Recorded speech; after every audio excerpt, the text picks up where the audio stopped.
It's Independence Day weekend. The chariots are appropriately bedecked. The gladiators are hungry, and they'll do battle on a freshly paved arena that has already seen records shattered. It's time for the legendary SAHLEN'S 6 Hours of the Glen.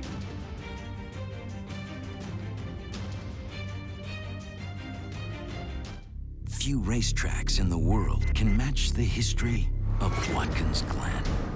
Some of the greatest of all time have tested themselves here, and this incredible circuit has been forging memories for decades. Today is another chapter in this great track's legacy as the WeatherTech SportsCar Championship makes its annual mid-season stop in Western New York. This year brings the next legendary chapter as the repaving of Watkins Glen has added a new surface that is expected to increase the already blinding speeds. 3 prototype teams sit separated by just 3 points, and a 4th is looking for their 3rd straight win here, while many drivers are returning home fresh off the success at the 24 Hours of Le Mans. Who has what it takes to dominate 6 hours at Watkins Glen? Start the clock.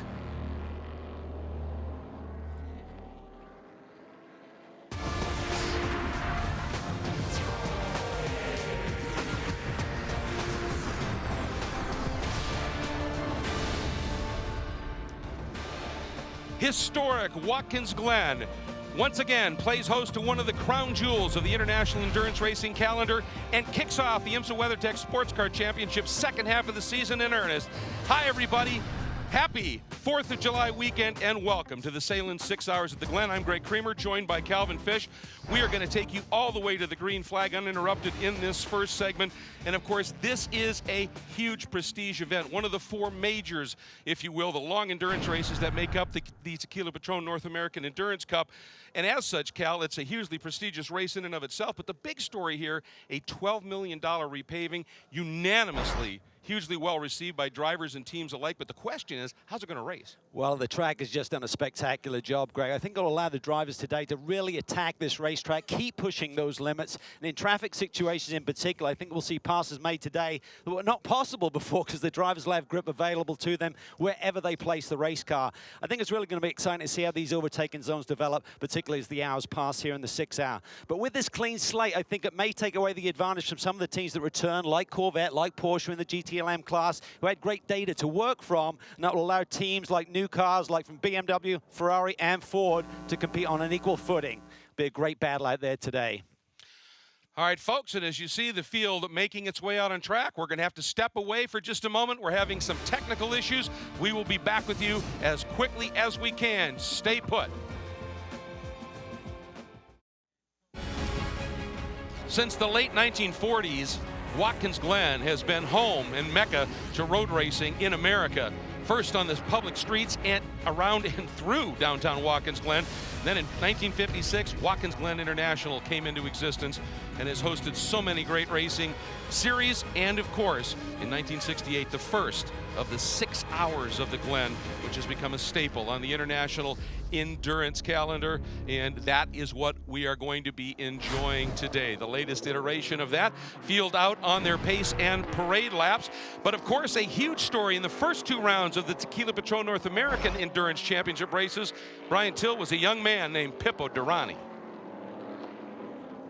Well, Greg, you know, the start of the 2016 season has been spectacular for Tequila Patrón ESM. Running well in Europe, but especially well here in North America, winning both the Rolex 24 at Daytona and the Mobil 1 12 Hours of Sebring, due in a very large part to this young man. You said it, PIPO DERANI, and stirring drives throughout those races, but especially at the end. Now, what has this team learned? What have you learned that's going to help you find victory here today on what is a very different racetrack than Daytona and Sebring? Yeah, absolutely. You know, this track suits our car very well, and I think my 3rd race here, it's a little bit more experience, so it helps. You know, it's the 3rd time only I'm driving with the Continental tires, with a Honda, and I think the experience that adds towards this race, it would help us to, in the end of the race, to try to fight for another win. But you know, competition is tough, so fingers crossed that we can bring another one home. And it's going to be a very fast racetrack with the new paving here, Greg.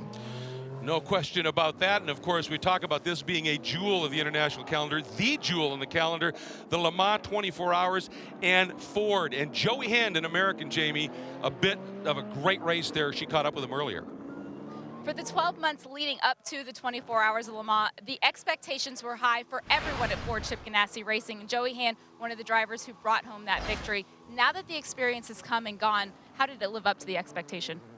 Well, we won. I go to races to win, so it was awesome. But, you know, I think for everybody at Ford, it was what it was all about. 50 years after the first win in 1966 for Ford, they brought the program to Chip Ganassi Racing, and we did what they wanted to do. You know, it was a storybook ending. There's so many cool things about it. But, you know, winning at Le Mans, winning on the 50th anniversary for Ford, just a big deal.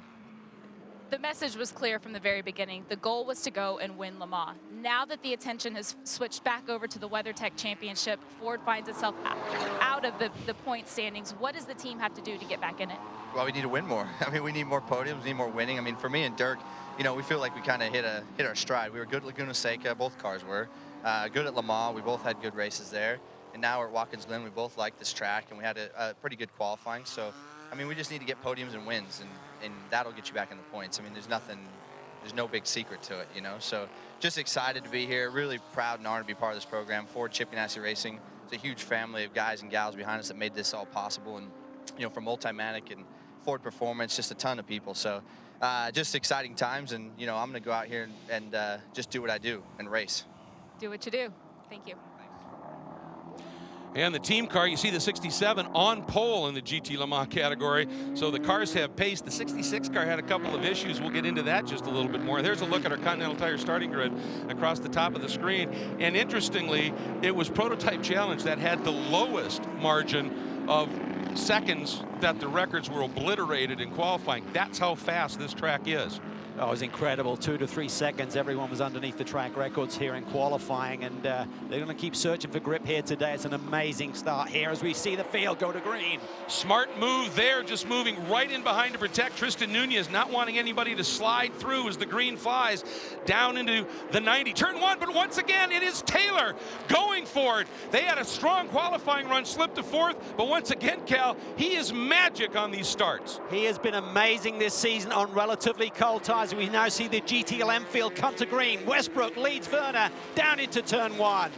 Take a look at the graphic scheme on that BMW. Looks like a throwback to a lot of years ago in the prototype group days, PTG. Edwards to the inside. John Edwards makes a big move. He's now going for the lead inside of Westbrook. John Edwards takes the lead. What a start. The gap opened by his teammate. He just followed it through. Corvette's getting racy as well. Little wiggle there from one of the Ferraris. Up into fifth for the Corvette. That's a huge jump right at the off. And the Ferraris almost going 3 abreast down into the inner loop, settling through here. And the Scuderia Corsa 68 running 2 cars this weekend. One in GT Le Mans, one in GT Daytona. And that car lost out in that exchange of Ferraris. Just saw the pole-sitting Porsche, Mario Farnbacher, trying to make a move on one of the GTLM factory cars. He's showing some speed early. And the 911 of Tandy trying to get with it in the early going. Up front, it's Van Overbeek, Nunez, and Taylor has now slipped back into third, but still a tremendous launch. And also moving up nicely, Christian Fittipaldi, Cal. Yeah, well, you'd expect those Daytona prototypes to come to life a little bit quicker. They're a heavier machine. They should work the tires a little bit quicker and generate tire temp, which means grip. But Van Overbeek, what a sensation he's been this weekend. Has been fast in practice. Nunez, really close here. Tucking in into turn one. He'll get a run now up through the S's. Ken Mars to take the lead. Watch for that. And also, surprisingly, Oz Negri has faded quite noticeably way, way back in the picture here as we climb those S's. Here's that run, Cal, and he's got some draft. He does. Van Overbeek immediately protects. He goes to the inside as they head towards the brake zone for the inner loop. A little puff of smoke there as Van Overbeek very late on the brakes. And this new inner loop, there was all this paving done, Cal, but the curbing in the inner loop was changed. And for many, they say these prototypes now pretty much have to stay off it. You do. It's pretty aggressive there. That's the only trouble spot really around this race circuit, but the grip is amazing. So I think it's really going to develop into good overtaking opportunities, particularly in traffic. I think you're going to see drivers really try and take advantage. They can place the car wherever they want to. The grip is consistent all the way across the surface. You'll notice some patriotic liveries, as this is the 4th of July weekend, on a number of the cars, but that second place car, it's got its own anniversary livery going. That is a throwback to the renowned Mazda 787B that won Le Mans in 1991, and 25th anniversary of that win still. And so close for Toyota this year, but with that last lap development, Mazda's still the only Asian manufacturers to win Le Mans overall. Yeah, still hard to really believe what happened at Le Mans a couple of weeks ago when Toyota lost it on the very last lap of the race. They led with about 3 minutes to go, but couldn't quite seal the deal. But look at this, ESM Patrón going for their 3rd consecutive endurance win here on North American soil. I'd say that those teams, Van Overbeek and Nunez, that P2-derived pair of cars, they've figured out how to get the cars to become lively a little quicker, haven't they? As the number 96 Turner BMW has gone around. Has had a quick spin there. I think that may be turn 8. The heel of the boot, as we call it. BMW's got a little more boost since the last round of the championship, what we call BOP, balance of performance, as the series continues to strive to get everyone on an equal footing. Take a look at what may have happened here. I think that's Brett Curtis in the 96. Looks to the inside.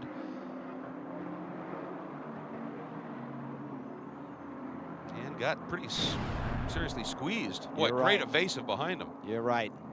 It is Curtis. They switch color schemes on me. Well, yeah, this car went back to its traditional Turner colors after running those AFE graphics previously. He's on board, and he's trying to get back into the groove right now. In a nice little battle there he was with Corey Lewis. Lamborghini's looking strong here this weekend. Currently running in the 3rd and the 6th position.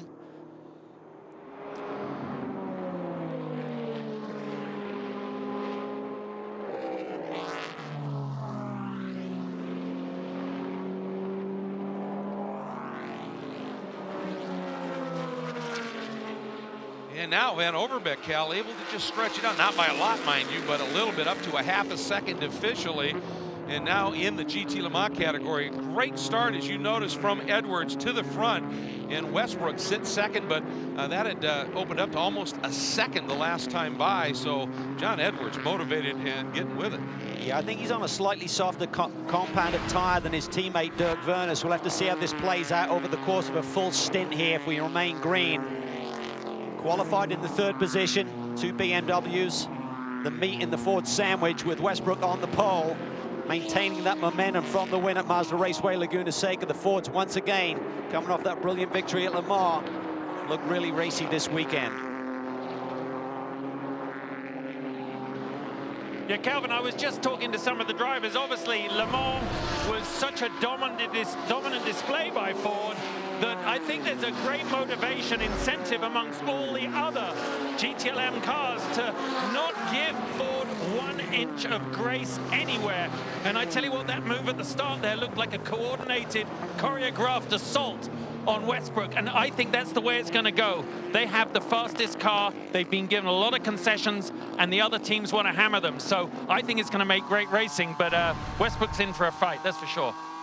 Absolutely. That's Justin Bell, of course, the 5th member of our broadcast team. And Cal, that kind of gets back to what we were talking about right at the top of the show, is with that success at Le Mans, now that target that you might always have, it's bigger. Well, you come back from Le Mans with your chest pumped out a little bit from the big victory, but teams like BMW have been sitting here, they've been testing, they ran up Road Atlanta. Remember, we made this switch to the Michelin Le Mans style tire at Mazda Raceway Laguna Seca. It really suited the Ferrari, who sat on the pole there, finished second, really suited the Fords as well, and that continued at Le Mans. So teams like Corvette, like Porsche, like BMW, they really struggle with that tire, so they've been off testing. BMW seem to have unlocked the secret a little bit with that new tires. We can see them running 1st and 3rd right now in the early going. Well, I was going to mention that because at Mazda Raceway Laguna Seca, when they introduced that tire, the BMWs were totally lost on it. In the break, since they didn't run Le Mans, they've really tested and developed on that tire, and they said, finally, we think we've got our heads around that a little bit. The other story, the number 66 in qualifying, Cal, Joey Hint and Dirk Werner both reported a little issue with that car. Well, they've been struggling with it yesterday. Dirk had the same sentiments as Joey did in qualifying. The car just did not seem stable on the entry to the corners, and communicated with Joey last night. He said, we're not sure what it is. Maybe a rear brake is hanging up, maybe a diff issue. They tore it apart last night, could not find anything. And I think you can see it right now. He just doesn't seem to have the sharpness in his car that Westbrook has had this weekend. And Westbrook, particularly in qualifying in Sector 2, which is kind of the area we're running into right now, was really laying down some segments there which were unbelievable, a lot quicker than the rest of the field. Just a quick update, we're hearing from pit lane, the reason that Oz Negri has dropped is they had a glitch in the electronics and had to reset the CPU. And that's why he has dropped back and is now right back in the thick of things, showing some pretty decent pace at this stage. Problem is, Cal, he's 7th. Yeah, I expected him to come to the front pretty aggressively because he qualified 3rd. And I think within the Honda camp, you know, they really want to be the top dog. And ESM got those 2 victories at the beginning of the year. I think that frustrated Mike Schenck. Yep. They bounced back, had the big win at Mazda Raceway Laguna Seca. And I think yesterday in qualifying, Oz wanted that pole. He'd have been a little bit miffed that he didn't quite grab it. And now he's actually going to be frustrated even further with the technical issue with the car. Hopefully it's straightened out. We haven't looked there for a minute at Nick Tandy in the number 911, Porsche 911. Whistling through, currently running in the 7th spot, fastest and best placed of the 2. Now we go to GT Daytona, and you take a look here. There's a number 23 of Mario Feinbacher, had qualified 2nd. We talked about the issue with Liddell and the Stevenson Audi, and just a little bit low on ride height, but rules are rules, and to the back he went. But Lawson Aschenbach had qualified 3rd, started now on that front row, and the 2 of them have made a little bit of an escape to the tune of almost 3 seconds over Madison Snow and the Paul Miller Racing Lamborghini. Yeah, this is going to be a great battle that will continue throughout the course of this 6 hours. Some really strong teams and driver lineups in GTD this year. Great manufacturers represented. There we see Madison Snow just coming in the picture in the 3rd position. Matt McMurray, he's going to be pulling double duty here today. He's going to be running in a PC car a little bit later in the action. So for this young man, he's going to be a tired boy by the end of the day. Going back to the Stevenson ride height infraction, guys, I talked to the team and they said that it was purely an error on their part. Normally what they would do before qualifying is go to tech. However, they did not have time to do that. They had an issue in their clutch, had to replace that. So they just put the car too low, didn't think about it, then qualified on pole, had to start at the back. But as you can see, Robin's already moving up through the field. Clearly that car had great pace, and obviously the team car right in the hunt right now as we take a look at the car running in that 4th spot, Matt McMurray in that Park Place Porsche. By the way, the incident between Brett Curtis and Corey Lewis has been reviewed. No action taken. So racing continues here at the SAHLEN'S 6 hours of the Glen. Van Overbeek continues to lead overall. Van der Zende in Prototype Challenge, Edwards in GT Le Mans, and Feinbacher in GT Daytona.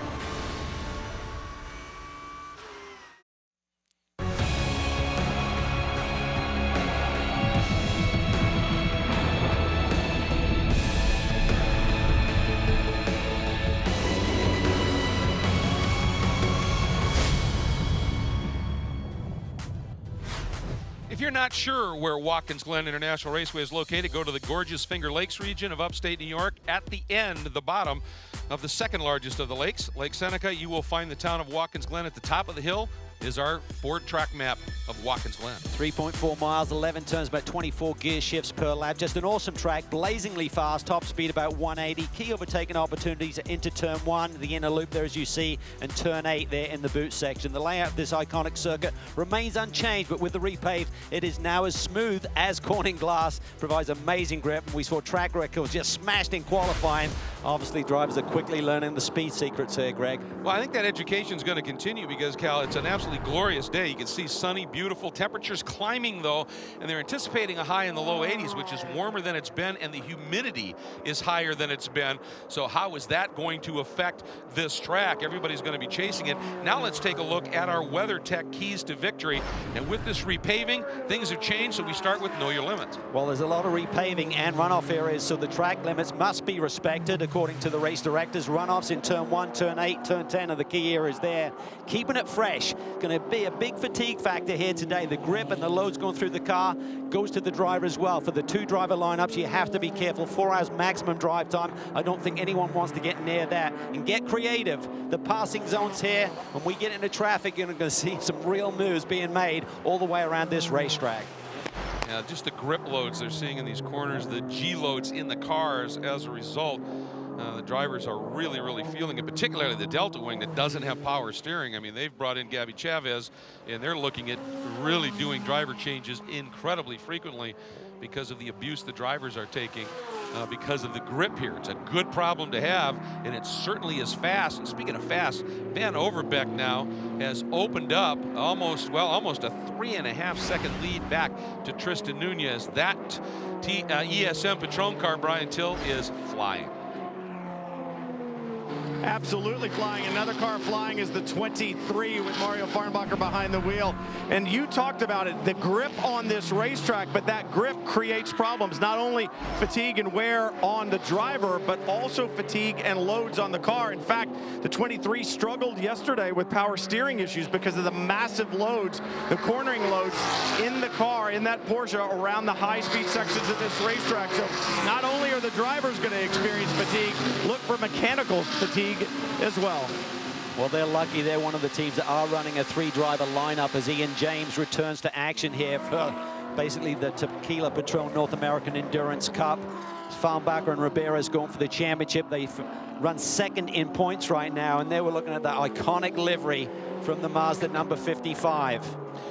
It is eye-catching. Of course, Renown was a clothing company that specialized in Argyle socks, thus the pattern that the car had. And I love how they've applied it to this new car. And you see a similar pattern on the 70 car, just with the modern Mazda Motorsports program colors, Soul Red intermingled with some of the other colors. But it is sharp. You know, interestingly, in the last 3 races of the IMSA WeatherTech Championship, Cal, at every one, Mazda has bettered its best ever finish in the new era, and now running second. Boy, I'll tell you, they've got some potential. There's a bit of lockup there going into the heel of the boot. Yeah, there seems to be a little bit of dust there, right there, as everyone's kind of getting on the brake pedal, heading down into that brake zone for turn 8. Looks like Fittipaldi, I think, has gotten around Ricky Taylor for that 3rd position, so the 5 car is very much a car on the move right now. But looking at the DP pace compared to those 2 P2 cars up front, they're about a second off. So if that delta remains the same throughout the course of the day, it's going to be a long day for any of those DPs to get the victory. Here comes the number 60, and Negri fighting his way back up. And Cal, you were talking about the number 10 for just a minute here. Interesting story there is they were very quick in qualifying, ran second for a large chunk of it, slipped to 4th right at the end.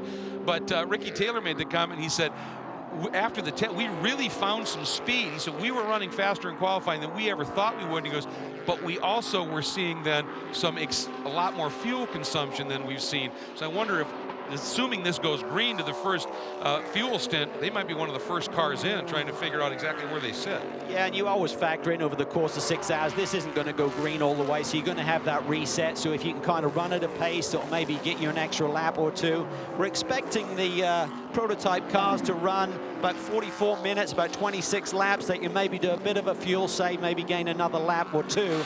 Particularly Ricky's brother, Jordan Taylor, is excellent in terms of fuel save, managing to really run a hard pace, but save a little bit of fuel at the same time. And they got Max the Axe returning to action this weekend, and he has been really on the pace, doing a tremendous job on his return to the cockpit. Yeah, he mentioned earlier a little concern. He said, yeah, I've been here, 16 times? He said, all the little tricks I've learned with this new repaving are out the window. Hasn't slowed him down a bit, no question. Right behind, you see just the nose of that number 90 in the hands right now of Ryan Dial. Remember, that's the car that has won the last 2 of these SAHLEN'S 6 hours of the Glen, and are going to be hustling after that. We talked a little bit about the Delta wing and some of the issues they're dealing with just in terms of the loads here, Jamie, and they're sitting back in 9th right now. Well, they're having other issues as well, Greg. Catherine Legg just had to bring the car to pit lane off of schedule very early in the race. Reason being, the car was not communicating with pit lane, so they had a transponder issue. The team did seem to get it sorted out, but all the team knew was that Catherine was dropping down the order. They couldn't see any of the telemetry from the car, so it was going to be a long 6 hours, but hopefully now they have it fixed. Yeah, absolutely. I mean, on the scoring monitors, it just showed off, so clearly everything dropped out. And while we were just going to Jamie there, you saw a huge pass by Tom Long on Dial. Now he's coming after Taylor. Well, Dial was trying to make a move on Ricky Taylor. Taylor had a bit of an issue, it seemed, getting through turn 9. Dial went to make a move on him, and Tom Long took advantage of that traffic situation and capitalized. Here we go, look at this, side by side. Taylor obviously had a bobble, coming out of turn 9, finishing in the boot. DL tried to take advantage, and Tom Long just slides it down the inside in turn 11. A nice move. Well, you see the lights flashing by Long now, trying to let the Ferrari know I'm coming along right with Taylor. And you would expect that Mazda to get just a little bit quicker as this runs a little bit here, as everything starts to come up to tempo. He got another great run, Cal, down to the inside. Yes, perfect textbook stuff there. He's hitting a button on the steering wheel. I'm not sure what that is, whether it's a fuel mixture button, maybe give him a little bit more speed. But certainly the Mazdas are very much on the move here today, sitting in the 2nd and now the 4th position overall. Boy, this corner now, always been a real gut check fast corner, but turn 10 with this paving is so quick. And look at the run right to the wall still in the safer barrier coming out of 11. That is one of the most fun sections you'll find in motor racing, through 10 and through 11. Such great rhythm there. Enough time just to transition back across, then you're back at chasing that throttle hard now. You just have to feel the grip through that corner. Now it's there. There's no bumps. There's new nuances of the track, like the little bumps, the concrete patches where you had to search for the grip. It is there to be taken. Well, Taylor and Makowecki there almost having a bit of a touch at the exit of the 90 or turn 1. Just thinking about when we saw those moves on the Ferrari into the toe of the boot, the nice thing for the GT cars that have to get out of the way when the prototypes are coming through, they're going to have grip out there. They're no longer in that danger zone. Before, you didn't want to get up in the grade. You didn't want to risk getting off the line and falling off the race circuit. Obviously, as the rubber goes down, that'll develop a little bit of the balling effect offline, and you have to be careful of that as we get further into this race, but the grip is certainly there.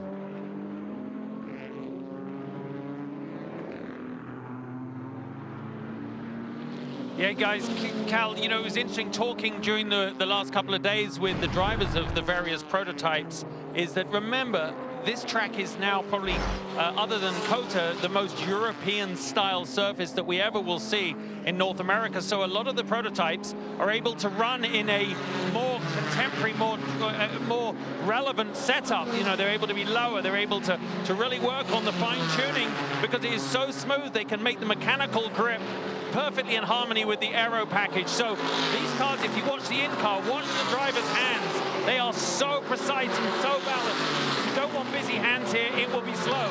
So the cars basically are in their optimum setup performance mode. So that's why we're seeing these record-breaking pace from everybody. It's actually, everyone's really happy about the way they've been able to set up their cars, Cal. Yeah, and I think it's fun. I mean, everyone loves coming back to Watkins Glen, but it's got this refresh now, and you're relearning it. You're finding new speed secrets. It's exciting times. I mean, you love the layout. The radius of the corners hasn't changed, but where you find grip, where you can make moves, it's a fun time for these drivers. And we have a new leader in GT Le Mans, and here's why, Cal. Here's our pole sitter, Richard Westbrook, diving down to the inside in that Ford GT. This is a team that has a lot of momentum. You talk about coming from Le Mans. They finished on the podium there. They won at Mazda Raceway Laguna Seca. Westy basically did all of the drive time up until this morning's warm-up because Ryan Briscoe, he had another duty. He did. It was hustle home because a daughter, his second, was born a bit early, and it surprised him. He took off and went there, and so Westbrook, yeah, he's just been behind the wheel of the car constantly. He said he was going to force Ryan into the car so he could sleep in a little bit this morning and get some rest. But, well, I'll tell you, he has been absolutely blazingly fast here in GT Le Mans from the get-go this weekend. And that car now on pole, now back into the lead in GT Le Mans. We hop on board with the team car. We'll be right back.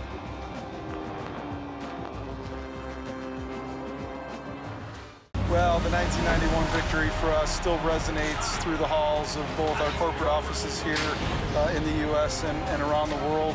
And there are several brand pillars that Mazda stands for, and one of those is the never stop challenging, or the challenger spirit. And that philosophy remains with our brand.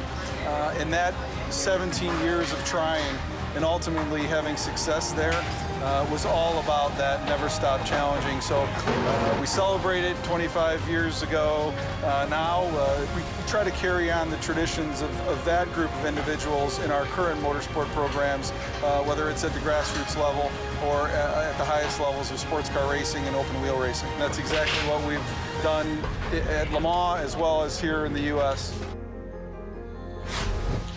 Well, they continue to innovate, no question about that, as we hop on board second place, the number 55 car carrying those tribute colors, the renowned graphic scheme, and sitting in the second spot, and about 4 seconds off of Van Overbeek, but clocking some very, very solid laps. The story is this car, Cal, the team car, once it cleared those Daytona prototypes, at about a second a lap, it has reeled in Fittipaldi. You can see that car just up in front.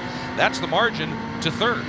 Yeah, well, he just seems to have a lot more pace, and I think that's going to be the pattern of the day here in terms of the P2 cars. They've always shown tremendous pace here at Watkins Glen, but you know, the DPs are kind of taking advantage of restarts and stuff the last couple of years. The 90 cars going for 3 in a row here.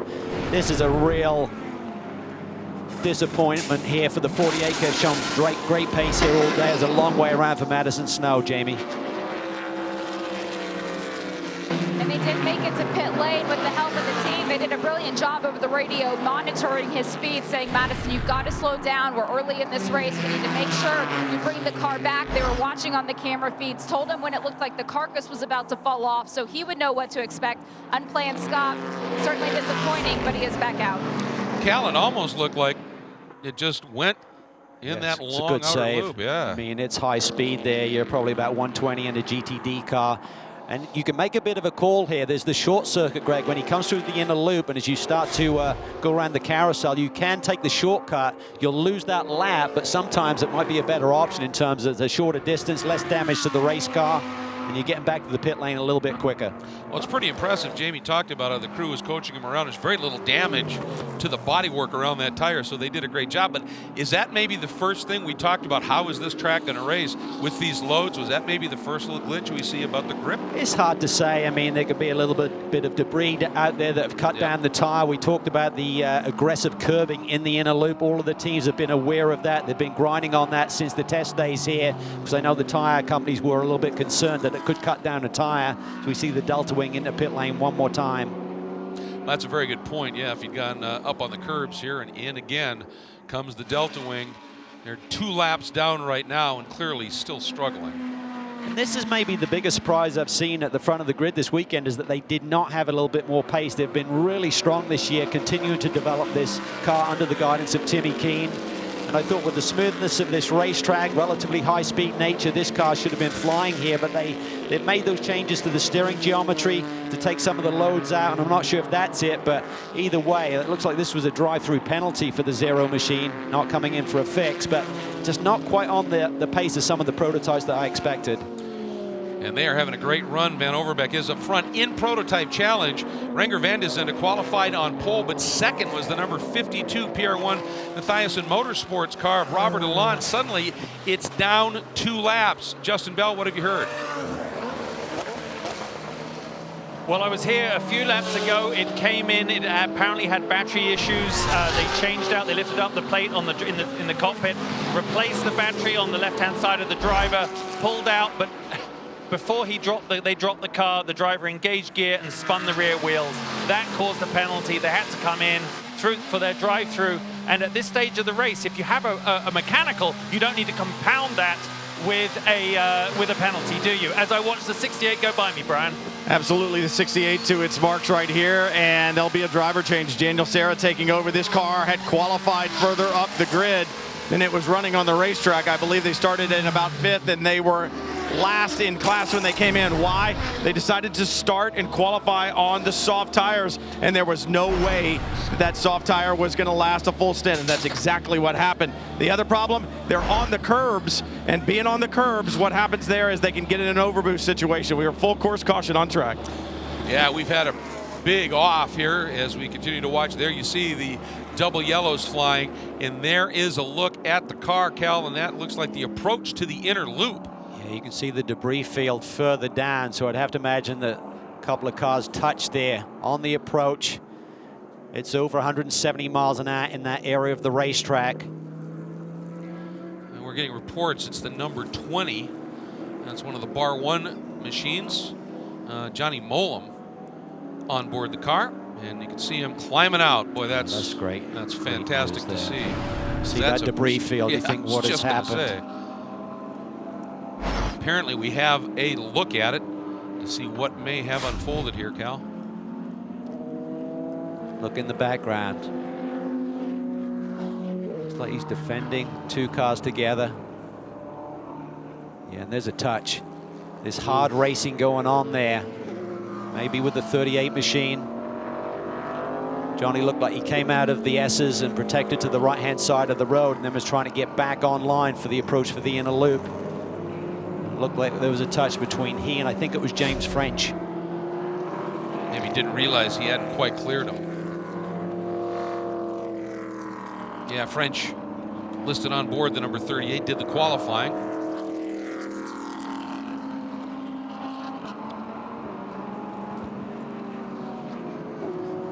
Boy, pretty comprehensive right there. That is used up. This was a team that at Detroit with the number 85, one of their competitors had an issue, loaned them the spare chassis. You can see the debris field that the rest of the cars are having to try and weave their way through. The good news is that everyone's pretty close to their scheduled pit stop for fuel, so they'll wait for the pits to open, but they'll probably want to wait until they get this track completely clean. They want to get fresh rubber on to make sure they don't get any cuts. It's the number 97 Turner car of Marsal, looking like it was going behind the wall. So, one more look at it. We're going to step away for just a second, Cal. You see it once again, just trying to come back to the left to get it back online. Quick touch.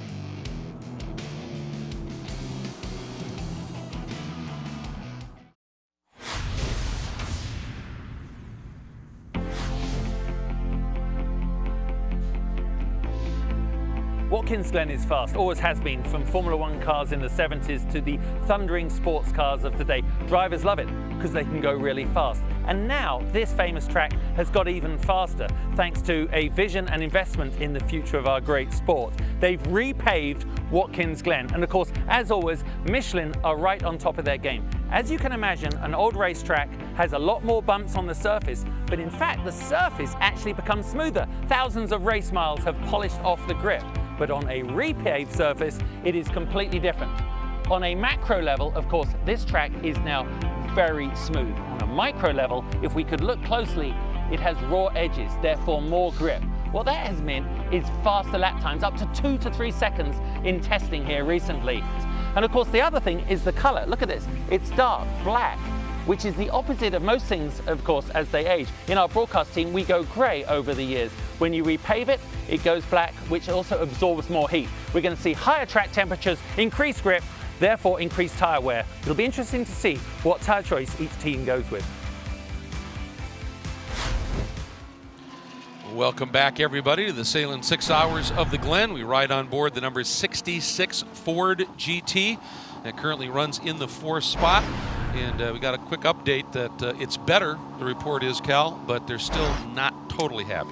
Yeah, it's just a feeling. It's hard because you're coming off the high of Le Mans. You come here, you want to get it back to victory lane, but Joey and Dirk are just not had that comfortable level that they want in the race cars. We still look at this debris field that's being cleaned up here. The good news is that all of the marshals did not get hit by any of that flying debris, so that's I'll be really thankful for that. Yeah, you see that marshal's post right there on the center right of the screen, and that's the good news. Obviously, these are the volunteers. That's the key word. The course marshals that get out there in harm's way to provide information and assistance to the drivers. And you have an accident like that, you're always concerned, and they are all okay. Apparently, race control has reviewed that incident, Cal, and no action on that, I guess.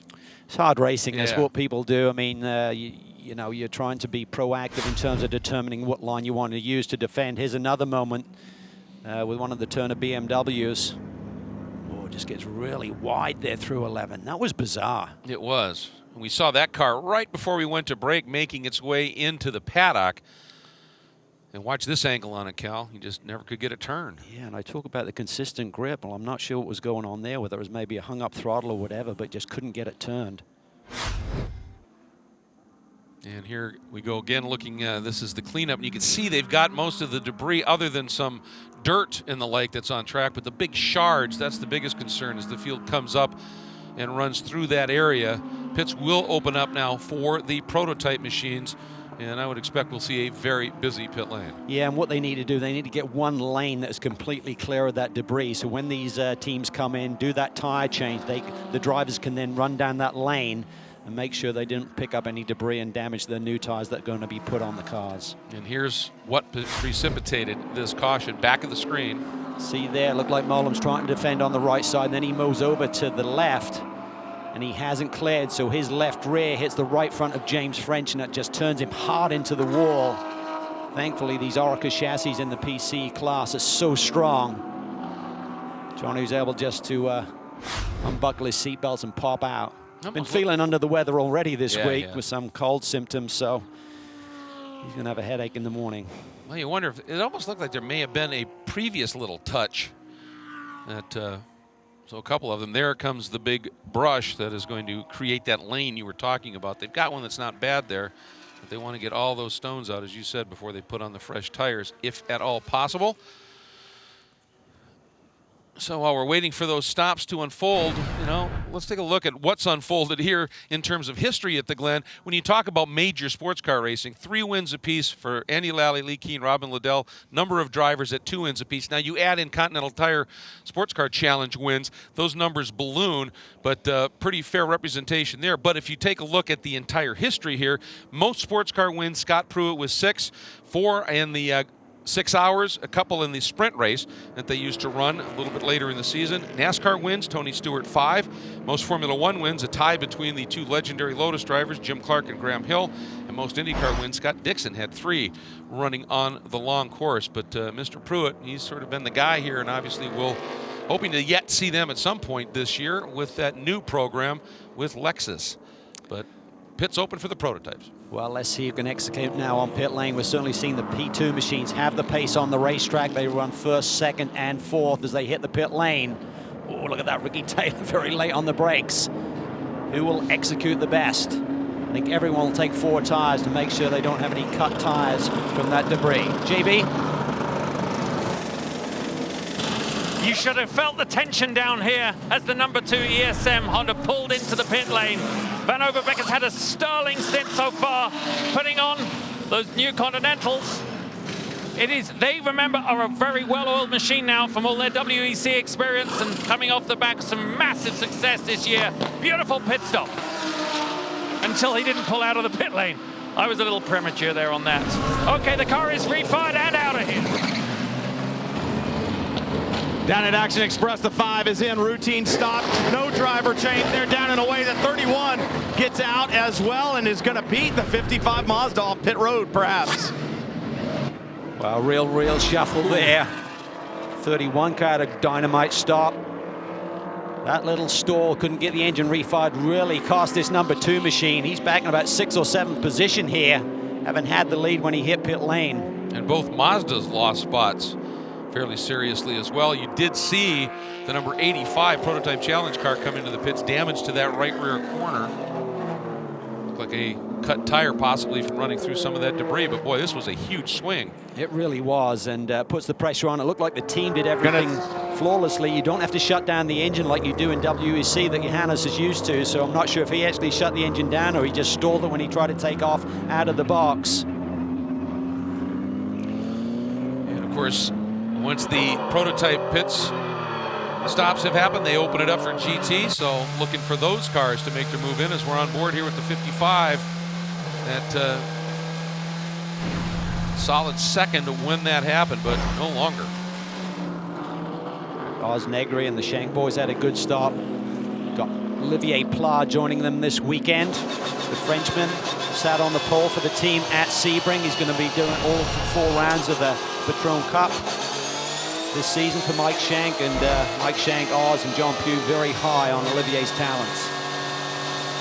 On board here, the number 22 Alex Job racing WeatherTech Porsche. Cooper McNeil at the controls, running an 8th car right in front, the number 44 Magnus Racing, and Rolex 24 at Daytona winning Audi. Cooper should have run at Le Mans a couple of weeks ago, but he came down sick the night before the race.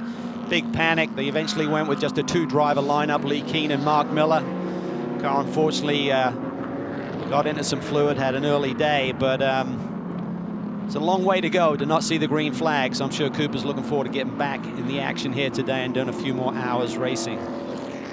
Remember, there's an hour and 45-minute minimum drive time for your silver-rated driver in both Prototype Challenge and GTD. Those lines have to be met. So we see Westy trying to gap the field here as he hits pit lane. Interesting, some of the regulations that were talked about in staying underneath that solid yellow line coming in. Once you get through the apex of 11, you can actually drift 2 tires over it if you have to. 60 kilometers an hour is that speed limit. Ford's a little bit farther down pit lane. JB. And the 67 pulled up to his marks. It looked like a race coming down pit lane with all those GT cars stacked up. The 67 closes the door on the service to the driver on the right-hand side. Fuel is on. Behind me, I've got the WeatherTech Porsche jamming us in here, of course. 66. It looks like the fuel may be coming out on the 66 before the 67, but whatever it is, these guys are definitely synchronized right now. It's a 66. On paper, it was about to beat the 67. They go back out in order. Now your GTD leader in as well. Mario Farnbacher staying behind the wheel of the 23. Routine stop, a little delay on the left rear, but they're still waiting on fuel. It's down and he's gone. Tell you what, the Fords are really slow there on the refueling. Joey had to wait for Westy to move, but either way, both of them dropped many positions. So in key classes, huge swings in the pit stops. We'll be back to sort it out here at the SAHLEN'S 6 Hours of the Glen.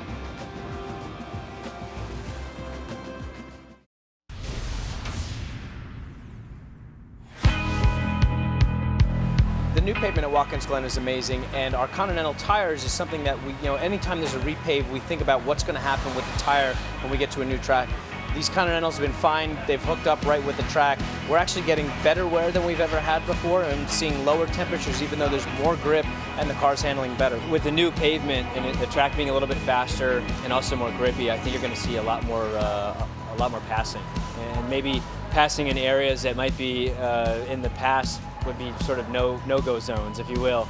These races aren't endurance races anymore. They're 6-hour sprint races. So it's going to be flat out and very fast, and I think exciting for the fans. The Continental tires with the new pavement, it's just unbelievable grip. It's super fast, and for the driver, it's really a blast to drive around here because the cornering speeds, it's really high, and you can use a lot more of the track because you don't have to compromise with the different patches that they were here before. So I think it's going to make racing more interesting. It's going to make racing faster, and it's just very excited that we get to go on track and really explore to the maximum our Corvette, the Continental tires, and really have a blast in one of the best tracks in the US.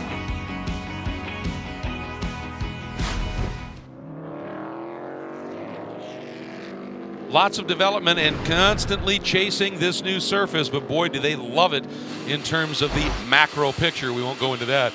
On board here with Ricky Taylor, second in the prototype and overall race right now, and he has always been spectacular on restarts, Cal. I think that's why we might be focusing on this young man. And the team just tweeted, we like our BOP, better on pit stop, so that's a little dig at the competition. Boy, and they executed, didn't they? Nunez dropping to third. But here we go, and Daniel Serra is going to lead us up, I believe, in the Scuderia Corsa Ferrari as he stayed out. So we go green with the GT Le Mans class leader first. And look at this move, Nunez, really aggressive, going down to the inside on Taylor. Couldn't quite make it work while Fittipaldi got around Daniel Serra. Now Ricky, and let's see if Tristan can follow him through. Nicely done, Serra, just giving them a little bit of room up the hill. Well, Ricky's just been a demon on the brakes this year. The car really has a setup that really gives the driver the confidence into those brake zones. And even though the Mazda was putting the pressure on, Ricky had the confidence just to take it in really deep on relatively cold tires. Interestingly now to see what Osnegri can do as this group is all packed up at this stage, see what he's able to do. But for Ricky Taylor, Brian, he gave it a go, couldn't quite make that big leap. Yeah, but that caution came at a good time for that team. I checked with them on the initial start, he jumped forward and then began to fall back, and they said the tires we qualified on were probably a little bit too used up. They're starting to go away, so he's got some fresh Continental tires on that number 10, and we'll see how long they last now, since they were new when they went on. Let's not forget the leaders right now are tied for the lead in the Prototype Championship, so it is game on. There's Patrón Cup points on the line. They are awarded not only at the finish, also at the halfway mark today, so the teams will certainly strategize around that to try and hold the top positions. There's bonus points for the top 3 at the 3-hour mark. Well, getting back to Brian's comment about the tires, no question that Ricky punished him in that qualifying session with the pace he had.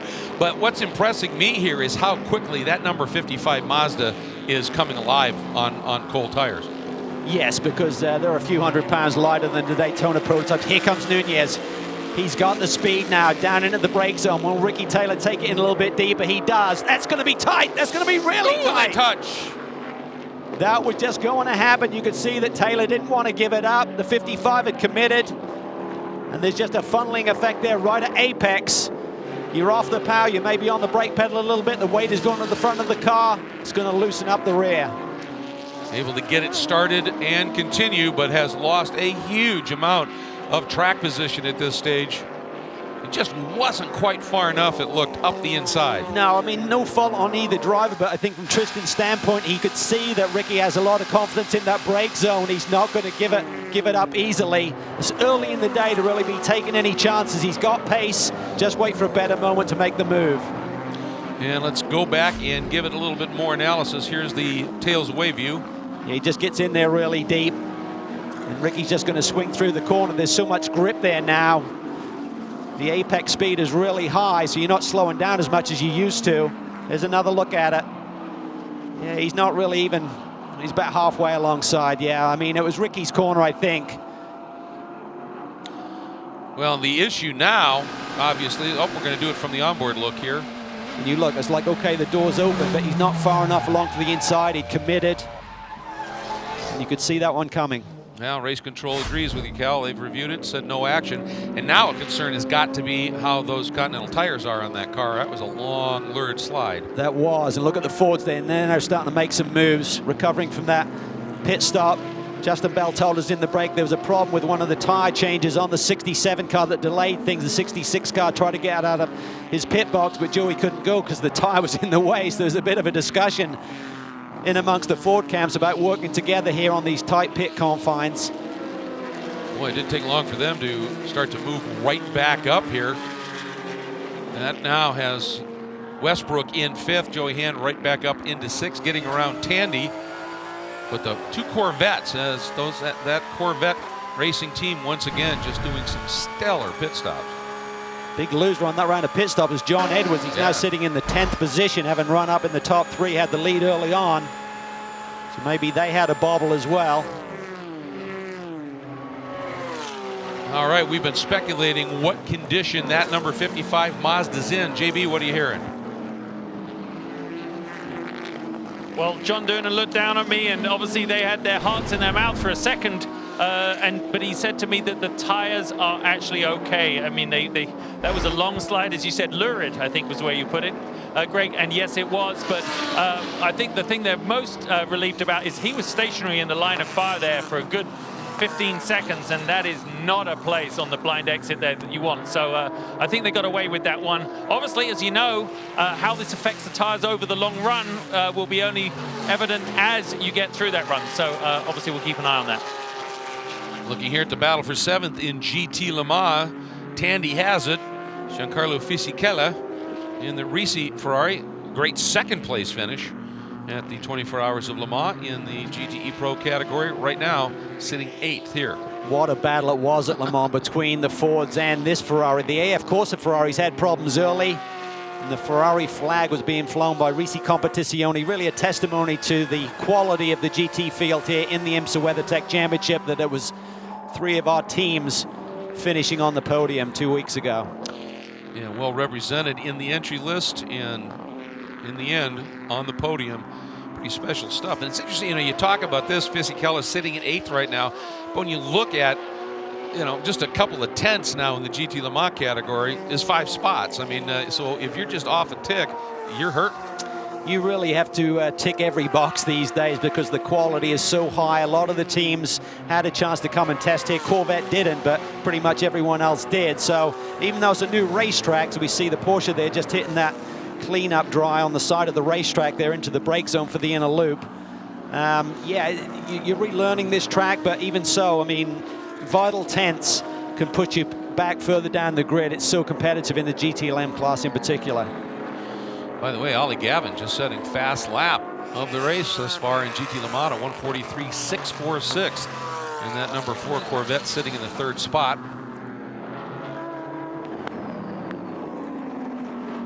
Actually checked that. He set the fastest lap last lap. Looked at the wrong column. I hate when that happens. Yeah, a lot of numbers up there to look at. 1:42.256 fast lap of the race so far from your pole sitter Westbrook. Brett Curtis, he's done a great job. He's really got great direction from the Turner Motorsports Group and also his teammate this year. Klingman has really done a great job in mentoring Brett. He's really serious about this business in terms of being the Pro-Am driver in that lineup, but brings it every weekend. Really fit, really working on his data and just executing. And leading right now in GT Daytona with Farnbacher, Liddell Aschenbach right behind. You can see Farnbacher is flashing his lights, trying to confuse him a little bit. And Liddell, we know that car, 3rd in line there, has great pace with the pace he ran in qualifying. Liddell likes this place. Yeah, He's won 4 years straight, 5 over the course of his history here at Watkins Glen, and he'll be a little frustrated. He's so pumped up after qualifying yesterday. As he said, I beat the younger boys in qualifying. That's really a feather in his cap, and then had it taken away, but he's looking really racy now on Farnbacher. He wants that 2nd position back. It looked like Farnbacher may have tried to lay back just a little bit to get a run, be able to do something into the bus stop, but he may have laid back a little bit too much here because he's not quite close enough for the toe. And Aschenbach sitting in 4th, looking as well. Rob just gives him the message. He moves to the middle of the road. Don't think about it, mate. I'm trying to attack this Porsche, even if I got a little bit of a slow exit. Don't think about making a move, but look at this. Curtis a little bit slower through the inner loop. Farnbacher now right on the BMW's tail. Well, that's a great corner. The outer loop, as they call it, turn 5. McMurray hanging in there. He's done a nice job here this weekend for the 73 machine, the Park Place Motorsports Porsche. As you said, busy lad. And Christina Nielsen right there in the top 5 in that red with the white stripes. And then Scuderia Corsa Ferrari. She's got a couple of tasty teammates in terms of their speed. Alessandro Balzan and Jeff Siegel fresh off that victory at Le Mans for Scuderia Corsa. They're going to be a real threat for victory here today as they lead the championship right now. Farnbacher to the inside. Oh, that was tight. Curtis hangs on there. Look at Liddell. He's looking for a way through. He touches him. Tries to loosen him up a little bit. He moves across. Maybe a touch there with Liddell as well. Great battle for the lead. And Curtis doing everything he possibly can. Oh, big lunge here by Liddell. Checks up. Wow, and as close as these cars are together, if 2 in the middle of this pack have a bump, it could have consequences for the rest of the chasers right behind them. And Mr. Mario is definitely at least aggressive in his defense, isn't he? Down, exit of the 90, starting to climb up through the S's, on board with Matt McMurray. And he's going to have a huge draft for this train of cars in front of him. Spencer Pompelli now behind the wheel of the 16-change racing Lamborghini. Corey Lewis started the race today. Different strategies in terms of getting that minimum drive time taken care of early with some of the starting Pro-Am drivers. Other guys want to rotate through and just make sure that your fast bullet is fresh at the end. It's going to be a long day of racing. Boy, Brett not as quick through the inner loop, but in other spots of the track, Cal, he is doing a very nice job. Well, this is just showcasing the improvement that he's made, that he's holding off some of the best in the business like Farnbacher, Liddell, Aschenbach, Pompelli, Christina Nielsen. And if he can stay here, the guy he's turning over to is Liddell. Now gets the nose to the inside, heading down into the heel of the boot. Aschenbach looks, can he follow his teammate through? Not quite. Thinks better of it. Classy move there by Rob Liddell, showing some patience. Aschenbach going to try and ramp the outside, at least I thought so. Now going to try maybe a cut under, couldn't get it done. And Curtis leaves the door open there a little bit in turn 9. Everyone sort of like takes a bite at it, but can't quite hook it. Well, he's feeling immense pressure, but if he can hang on, he turns over to Jens Klingmann, who is a BMW factory driver and wickedly quick. Interesting to see. Here comes the Delta Wing just working through. These guys are all on the same pit strategy, so it's not a pit stop that's kind of out of sequence. It's got this BMW to the front. They've got a great strategist with Don Salama on the Turner Motorsports box, possibly one of the best in pit lane, making those calls. And you go back to Lime Rock a couple of years ago and how they played that amazing win on fuel strategy, and that was all courtesy of Don Salama. Pretty amazing stuff. As you enjoy the ride from the Park Place Porsche, heading into the inner loop, Curtis continues to lead. Van de Zende in Prototype Challenge, the number 25 BMW of Dirk Werner in GT Le Mans, and it's Fittipaldi in Prototype.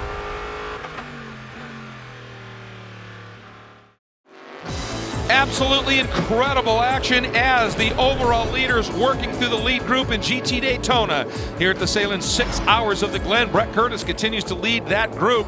But there you see Ricky Taylor following Christian Fittipaldi, Dial, Curran, and the rest of the prototype group working their way through. Fittipaldi outside around Liddell, now down to the inside, into the inner loop, and Taylor just clearing Liddell, but he's going to get parked behind Curtis here. And now it's going to have to ramp the outside and clears him. And folks, if you're eagle-eyed, you'll note on that left front corner of the number 6 Audi, damage to that car. Yeah, the battle for the GTD lead got intense, Greg, and Ron Liddell, I said he's shown great patience, but he got a little bit too close, come through turn 9. Goes to the outside of Brett Curtis into the brake zone. Tries to run around the flank of him, and watch this, they just hook each other. The rear fender on the BMW to the front fender on the Audi, just peels it back. Shouldn't affect him too much, but Brett Curtis just done a tremendous job here and hanging on to that lead. He really is. Going back to our WeatherTech keys to victory, one of them was get creative. Oh, watch this, Liddell's gonna get a run. The Patrón machine opened up the door a little bit. Liddell cuts across, he grabs the lead. And Farnbacher almost able to go around the outside, not quite able to get that done. Yeah, that prototype just stymied Brett Curtis a little bit through turn 8, cost him some exit speed, and Liddell pounced. Look at Ryan Dial, sitting 3rd overall right now. There are the top 2, Fittipaldi and Taylor. Then Dial, chased by Eric Kern, and then pole sitter Van Overbeck. But wow, what we're seeing unfold here in GT Daytona, Justin, is just intense. Fantastic action that you just saw. I was watching Mike Johnson's face. I went up to him and said, "What?" Just before the pass, what's Robin saying from inside the car? And Whiskey Tango Foxtrot was the answer, apparently, 2 or 3 times, and then he made the pass. Patience was what was being counseled from the pit lane, and it paid off, even though he skinned it like an orange on the front left corner there. But definitely there's pace in that Audi right now. And remember what I said earlier about setup on these cars. Right now, that Audi is really on the same setup that they're used to developing on the flat European fast tracks. This is a perfect cut the track for the Audi. Well, another weapon that team has is a guy named Brad Kettler, who's got just a huge wealth of information from the Audi Sport customer program. Doing a nice job. You can see Liddell has just gone, and Farnbacher has been able to, I think, yes, he has, sneak around as well. Back too. I think there's been a couple of cars get by Brett Curtis here in the last lap. Now Christina Nielsen starts to put the pressure on. She's got to think about the big picture. They have the championship lead right now. It's a long race. Don't force the issue. Brett's doing a great job. He doesn't quite have the pace of these other cars, but he's not slow enough. It's just going to be easy pickings. Pampelli looks to the inside on Christina. Not quite there. And by the way, that prototype challenge car in the middle is Van der Zande, who just pops out leading in the prototype challenge category. From the pole, won here last year, coming off the big victory at Detroit, gave them the championship lead, he and Alex Popov. Look at McMurray, doing a great job here today, one of the best runs I've seen him have here in IMSA competition. Really racy today. Well, Spencer went in deep, did give him a little bit of room, and he just couldn't, McMurray that is, make it work down underneath. Pumpelly gave him the room, but didn't want to lose touch with Christina here as they continue to battle for that 5th spot. Nielsen, Pumpelly, McMurray. I think that's just the experience factor there. Spencer Pumpelly's won this race a couple of times in GT competition. Just took it in deep. Now he looks to the inside, another key overtaking area, but with the entry speed you can carry now, it's making it a tougher opportunity to get that pass completed. Ben Keating now has taken the Viper. There you go. We hop on board with the number 33 up into the 8th spot. And they didn't qualify particularly well. Back in 11th, they decided to put on some fresh Continentals and just start at the back. But he didn't make quite the progress he wanted to. Shout out to a couple of guys right at the tail of this pack right now. Coop McNeil and John Potter doing a brilliant job here today, hanging tough with this really strong pack of GTD cars. That's French, James French running in the 2nd position, trying to chase down Van der Zande for the lead in Prototype Challenge. And he did. Van der Zande in that pack, Cal, ended up running a 43.5. French clear at a 140.4, and that margin 4+ seconds down to 1.7. Meanwhile, watching Curtis as he's hanging on to 4th, while Liddell, Farnbacher, and Aschenbach have eased away by about 4 seconds here. Here are your 4 class leaders. We'll be right back. We've got a good one going here, too. Lots of action in the early going here at the SAHLEN'S 6 Hours of the Glen at Watkins Glen International. And there is your leader in the GT Le Mans category in the throwback color scheme, harkening back to the days of the PTG Prototype Technology Group M3s. Great look to it, and Dirk Werner is getting a great ride, Cal. He's got about a 4-second lead back to the pole sitter Westbrook. Tell you what, with that color scheme, when it comes straight on, you almost think it's one of the old M3s. It's amazing. But Werner has had a slightly different tire strategy on this car, so certainly showing dividends here on the longer runs. But Brian, as always, 6 Hours of the Glen has some brilliant supporters over the years. No, absolutely, Calvin. In fact, for the last 15 years, if you're a sports car fan and you come to the 6 Hours, you know it as the SAHLEN'S 6 Hours of the Glen because of this man, Joe Sahlen. And Joe, you're just not doing this from a business standpoint. You're a racer, you're a competitor. This is part of your passion, isn't it? Oh yeah, for many, many years. We've been coming first as a fan. Back in the early 70s was the first event that we came to, and then we got involved through Corning, actually. It's a funny, small world type story, but then we got involved as sponsor and then as a competitor. This is the first time that we're not in this race in 10 or 11 years. But obviously it's a great day and a wonderful event that they put on here. The track is gorgeous, the facility is wonderful, so it's just, it's somewhat of an easy decision to keep coming back as sponsor. You look at this new racing surface, does it make you a little sad that you're not wearing Nomex about to climb in a car? Yeah, except when you're dealing with professional racers out there. I mean, these guys are fast and the top of their game, and the level of competition and skill is just incredible. And then combine that with a smooth track, the speeds are just way up from previous times. Well, Joe's a little bit modest. He's a pretty darn good race car driver. I'm going to let him get back to it, but you're exactly right, Calvin. Friends of racing like Joe Sahlen, that's what we need, and that's what we got here at Watkins Glen. Yeah, really cool to see him in the paddock. Been a keen supporter of many race teams over the years, and watching Richard Westbrook now trying to chase after the leader, Dirk Werner, in that BMW.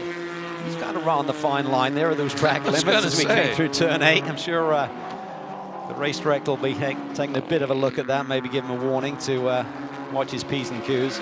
Getting back to the SAHLEN'S for just a moment here, rest assured with SAHLEN'S as a sponsor, track food here, pretty good. Yeah, pretty tasty. There's Danielle Serra. Speaking of which, we're getting their lunch. Exactly. Number 68. Problems again for the Paul Miller Racing Lamborghini. Had that cut tire a bit earlier, and another issue. Guy, you wonder if it's related in some way. Yeah, and we got a report that there was in fact contact that had caused that cut tire early in the game, and it looks like maybe that left rear is a little bit low as well. Just looking at the attitude of the car, it doesn't look quite straight as it comes down towards pit lane. So whether when he cut down that tire, we saw the tire carcass kind of flailing, if it's cut into some body work or done some damage to that left rear corner, suspension piece or something, but see a little bit of rub there or something going on towards the left rear corner of the car. The tire did look down. And I think you're right. I think, you know, there wasn't a lot of damage, but a rough edge in there at all. Gets over, maybe cuts the inside sidewall. As we're watching Westbrook now, that's coming up on the back of the number 540 of Tim Pappas. So 4/10 out of the lead on Dirk Werner on that last lap. It's now 4.5 seconds between the leader and Westy in GT Le Mans. Nice to see that 540 back in it as we go back to this great battle in GT Daytona. Liddell, even with that damage, Cal, showing some pretty good pace. You can see the different color scheme now on the nose of the car. And there's John Bennett trying to ease his way by Farnbacher, and Mario doing a very nice job. Just breathed it for an instant and didn't have them both parked right at the apex of the inner loop. Trying to get a close look at the front fender setup on that Audi. I don't think there's a ton of dive plane on the front end of that car, so it'll just be more drag related as opposed to downforce, I think, in terms of what's hurting him. You look at the clean side of the car, it looks pretty clean there in terms of no real added flips and widgets to create downforce to the front end of the Audi. Working there. Woo. Bennett running just a little wide, throwing up a debris cloud at these three, running 1, 2, 3 in GT Daytona. There's a good look at the front end, and yeah, they don't, as you said, not a lot of aero widgets. Is that how you put it? Widgets. I love it. It's a technical term. Yeah. Fittipaldi here continues to lead. Ricky Taylor slicing through traffic. DL's having a good run here. Spoke to Ryan over the last couple of weekends about their season so far. Obviously disappointment with that hit that they took at Detroit when Goosens lost the rear wing and then had a huge impact, took them out of the running that day and also affected the 31 car. He said, been running into some setup issues. Their setup wheels that they've been using, they found were a slightly different size to the race wheels or the wheels that they used when they got to the racetrack, and it was throwing them off in terms of setup once they got to the racetrack, and found they're having to really, you know, work on the car a lot more than they anticipated. So they think they found the bottom of their issues. Taking them a few races, but he said we should be strong. Had a good test here, and he's starting to put the pressure on this man who we're riding on board with right now. That's Ricky Taylor. You know, some of it certainly was pit stop related, but who would have thought at this stage of the race you'd have Corvette DPs running 1 through 4, and as I say that, on that lap, Tristan Nunez snuck underneath Eric Kern, so now the Mazda up into 4th. Yeah, and I think, again, on a clean racetrack, or clear racetrack, should I say, not clean, the P2s have tremendous speed, but in terms of traffic, a little bit more torque from the engines in these Daytona prototypes versus the P2s. And so you still got to race hard. You still got to get through 6 hours and be in the right track position. Oh, look at that. Curran really aggressive there and commitment to slice through the number 85 machine on the entry to the inner loop. And Misha Goikberg running 4th in Prototype Challenge. Had that Whelan's Team Fox machine just dive down. There's Nunez, as he's, as I said, now able to sneak around, picks up 4th. Team are telling Tristan just to be really patient here. They saw the move that he tried to put on Ricky Taylor that turned into a spin. They're just saying one at a time. A lot of hours left in this race as you look at the clock, over 4.5 hours left. He's cleared this man, Eric Curran. He and Dane Cameron going for the championship. They had the championship lead going into Detroit, had that incident, lost many laps, and then they came out and had the fastest car on the racetrack by 0.8 of a second. So very frustrating day there in Detroit. As we're watching, the number 55 of Nunez leading continues to be the number 5 of Christian Fittipaldi. Co-driver Joao Barbosa is with JB. Joao, you're sitting watching every lap up there. Obviously, before the race, you know, you said to me, this race you're going to have to run a smart race and a fast one. Obviously, that plan's coming together, but the traffic does look quite difficult to navigate right now. Oh my gosh, traffic is really difficult because the cars are in packs. They're not really spread out, so you can either make a lot of time or lose a lot of time, but it's very early in the race, so you just have to pace yourself and hopefully the traffic plays into your hands a little bit and you can get a smooth run. But it's been pretty hectic out there, so you need to be very, very patient so far. Is Chris getting much from the car? It seems like so far the car is really good. He's been able to push really hard through the whole stint. So you know, it's still a long way to go, but so far so good. We're in the right spot. And put your foot up here quickly. You've got to show us. I hope this isn't your artwork. No, I'm a lot worse than this. These were my kids' shoes that they paint every year, so it's always good to have them close to my heart. That's great. Okay, guys, these guys are watching. This team didn't expect to be doing quite so well this early in the race, Cal. Yeah, he's a good family man, Joao Barbosa, and a really fast race car driver, but right now they are executing. They have the track position, they have the lead as Ricky Taylor tries to cut inside that Turner Motorsports BMW. He loses a ton of ground there to the leader, Christian Fittipaldi. And the Action Express group have Felipe Albuquerque, who shared the driving chores with that team at Daytona and Sebring to very good effect. He's kind of a substitute of either the 31 or the 5 car. He's nominated for both cars, so if they run into driver fatigue issues, he is a really fast man to put behind the wheel to do a stint or two. I wonder if some of those traffic issues what I was talking about is the fact that when you're going underneath the car now, they can stay outside. It's a little bit more unpredictable, and he talked about it. Caution is the watchword. Best place to be? In the lead. And that's where they are. Huge battle shaping up for second here. Overall and in prototype at the SAHLEN'S 6 Hours of the Glen. Ricky Taylor in the number 10 Konica Minolta Wayne Taylor Racing Corvette DP has it. The similar machine, the Visit Florida car, in the hands of Ryan Dial, sits in second, but coming up in a huge hurry, Cal, is the number 55 Mazda of Nunez. Yes, and as we stated before, the team has been on the radio just telling Tristan, just be patient, one at a time. Long way to go. You got a fast race car. Let's not put ourselves in a position that's going to cost us the day. But he's a young man. He wants to go to the front. It's tough. Meanwhile, the number 5 leading car teammate, the 31 in the pits, Justin. Yeah, that was a well-executed pit stop. A round of applause here. That was very nice from the sister cars crew. Karen, the driver change went as planned. We ran up here because I saw it come in. It's a little out of sequence there, Calvin. Not quite sure what made that happen, but they seemed very pleased, and it was very strategic for them. Yeah, 25 laps on that stint when he hit pit lane. They're talking about 26, 27 on a green flag run. So potentially Christian Fittipaldi may be pitting here soon, and they may have wanted just to clear that pit area. But typically those two cars kind of make their own calls, and the 31 has made some good ones this year. They've got Dane Cameron now behind the wheel. Eric Cohn doing a nice job keeping it clean here for the couple of opening stints. So wouldn't be surprised to see Christian in on that next lap. It's going to get tough today with Christian and Tristan up there. It's going to be very difficult.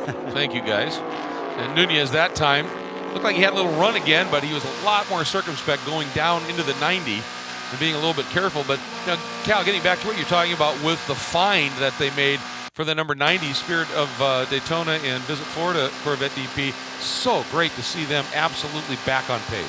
They are, and they've got great history here. They've won this race the last couple of years with Michael Valiante and Richard Westbrook, who's obviously running here for the Ford GT team. So they've got momentum here at this racetrack. They've got a good notebook, as we've said, is a very different racetrack. So the setups that you ran here a year or 2 years ago are not going to work the same with the new surface. Continuing to watch Nunez hounding Ryan Dial in the number 90. But if you put a block on him, you certainly couldn't say you couldn't see him coming with that bright orange. Boy, isn't that the truth? Watching Nunez just trying, he's looking everywhere he can to find some sort of advantage. I think he's just trying to distract him, basically, because he's kind of putting the car in a position where he's not close enough to make a move. But he's got grip, and it seems good over the long run. But these guys are all getting close to their round of pit stops here. The other issue is, Cal, you get up close and you're right behind somebody like that for a while. You lose the air on the nose of the car, and sometimes that starts the front end sliding a little bit, and the tires on the front heat up. The push comes in. Yeah, you got to be careful. That tire deg is certainly a factor. And as you say, when you lose that front aero effect, it's not pushing the front of your car down. As we switch back to this GTD battle, Rob Nadell continues to lead. Farnbacher there, the meat and a Stevenson sandwich. So our GT Le Mans leader comes through. Multi-class racing at its best here, for sure. Well, you can see him flashing the lights. Werner is here. And the problem is that these GT Daytona cars have a fair amount of downforce on their own, plus that ABS makes it tough. Now we're hearing reports may have been a little bit of a rub job here on this pass, riding with number 4, Gavin. A little touch. Oh, that was close. He was just trying to get that exit speed on John Potter there. He's been doing a great job here today. Finally clears him in the toe of the boot. And you just saw that red nose appear to his right. That's why he was so anxious to get by, because that was the 62 Fisichella, and that was for 5th. He couldn't quite make it work. Westbrook there just a second back of Dirk Werner, so he's been getting a good run through traffic. That's the final car that you're looking at in shot right there is Westbrook. Werner in the middle, slices down the inside of Farnbacher. Now 33 on the board. You got 12 more minutes when some of those silver drivers could get out and suffice the driver time rule. Hour 45 here today. Minimum drive time for the Pro-Am driver, the paired Pro-Am driver. Well, there you just saw a pro-on-pro moment. That was superb. As Westbrook came up behind Aschenbach, and Aschenbach just opened the wheel up a little bit, let him go through, and lost virtually nothing in the exchange. As our leader, Fittipaldi, makes his way, long way down this pit lane, heading toward Justin Bell. The number 2 in as well with Van Overbeek on board. Jamie? The number 2 car brought to a stop. Johannes Van Overbeek now getting out of the car. PIPO DERANI taking over driving duties. His seat insert already in. He's getting belted into the car. Service being complete now. 4 new Continental tires still going, waiting for the fuel to go in. Beautiful pit stop. Fueling just taking a little bit longer. Oh, and the belts are what the holdup is, guys. So driver change, adding time to this pit stop. Justin? Down my end, Christian Fittipaldi just jumped out. João Barbosa got in. The number 5, the Visit Florida 99, has just gone by the Mazda. That beautiful tribute paint scheme, the number 55 also. And it's a drag race between the 60 and the number 2 as they reach the pit lane exit. This is fun stuff, Cal. Yeah, who's going to release the pit lane speed limiter button first? And there it is, this PIPO DERANI. I wonder, did he release a little early? Certainly saw a little squirm there, but he didn't really accelerate away from the 60 car. Not sure if there was a driver change on the 60 as well. Got to wait for timing and scoring to cycle. Now, let's see what the number 10 does, Cal. He's staying right. Yeah, he's got to be pitting. You bet. 28 laps on the previous runners. Ooh. Well, you're done with those tires these anyway. guys, so great job in terms of having pace and getting the mileage we talked about earlier. Saw him lock up coming in just a little bit. Getting down to that speed limit. And this just seems like it takes forever. I can only imagine what it's like from onboards. The number 70 in as well. In the hands of Ben Devlin. And Taylor turns it to Justin. As they came down the pit lane, it looked a long way down to the final pit stop position. Ricky is jumping out. Jordan getting in. They've got to be clean down here. They timed it nicely. The pit lane was empty. It gave them the ability to pace their exit, unlike the one we just saw in the drag race between the 2 and the 60 as they come out. Waiting for fuel, waiting for fuel. 4 new Continentals on, and they're out. What a stop. Yeah, it was a great stop. Well, Wait and see how now out of the car is a great opening stint for Johannes Van Overbeek. Johannes, we saw when you left the pit after that pit stop, the stall. What was going on in the cockpit? Rookie move. I just stalled the car. In the WEC, we use a different engine clutch, and this one's very sensitive. I just didn't have enough revs as I started to let out the clutch, and at least to me, felt like it took 5 minutes to start. And you know, our Patrón ESM car likes clean air, it's fast and clean air. Once we get behind other cars, it's definitely more challenging. But we have a long ways to go. PIPO's in the car, Scott's up, then PIPO's going to finish, so I'm not worried. We did see some impressive lap times from you, but like you said, coming through the field looked to be difficult. Was it that dirty air? Yeah, we generate our speed. People look at the lap time and they think, oh, that car's so much faster, and fresh air it is. But you get behind other cars in dirty air, and our speed is mid-corner and the fast corners, and if you get held up, it's too fast to pass, but you just can't get enough momentum to get past them into the next brake zone, at least here. So it's challenging when you get behind somebody. You basically have to wait for traffic to make a mistake. And again, can't win it right now, but we can lose it, so I'm trying to be smart. On that driver change, PIPO got behind the wheel. Belts were still being put on him after fuel and tires were complete. What can be done to improve these pit stops over the next 5 hours? Well, it's a challenge with Ligier. It's an awesome car, but it's a very small cockpit and is really designed for racing in Europe where you do the fuel and tires separately, so you have a lot more time. So we've done everything we can to optimize the speed of the driver change, and we certainly practice a lot, but there's just physics involved with getting smaller bodies in an even smaller space, and so it's not always easy. Interesting point. Great job, Johannes. Thank you. Great insight there. Insight from Johannes in terms of different engine. They run a Nissan Power now over in Europe. Slightly different starting procedure. The clutch sensitivity. Talked about that. He talked about the aperture getting into that car. In Europe, you do the tires separate to the fueling, so it's a longer pit stop. You have longer to get that driver change done. It really puts the emphasis on getting that driver change clean, as Jamie was focused on, but it's tough. I mean, the pressure is on these guys, and you look at the front end of that Ligier, it's got so many widgets, as we're calling them today, the dive planes and such. You suddenly lose the air over there, it's going to hurt your downforce.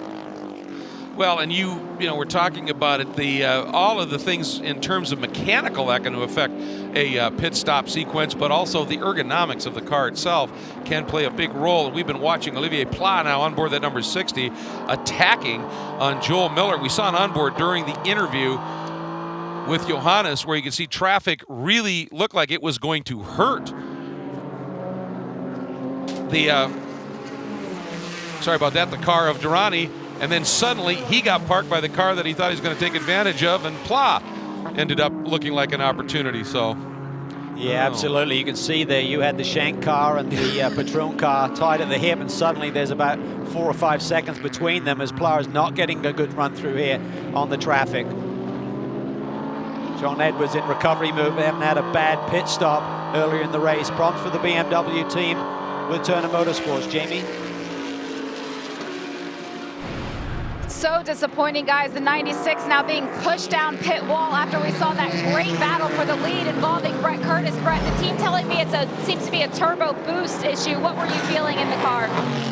You know, the car was running great. It was handling so well. We were in a really good spot. And I just lost power. I could feel some kind of a power difference. I could actually smell something, and then I'm not sure what the failure was.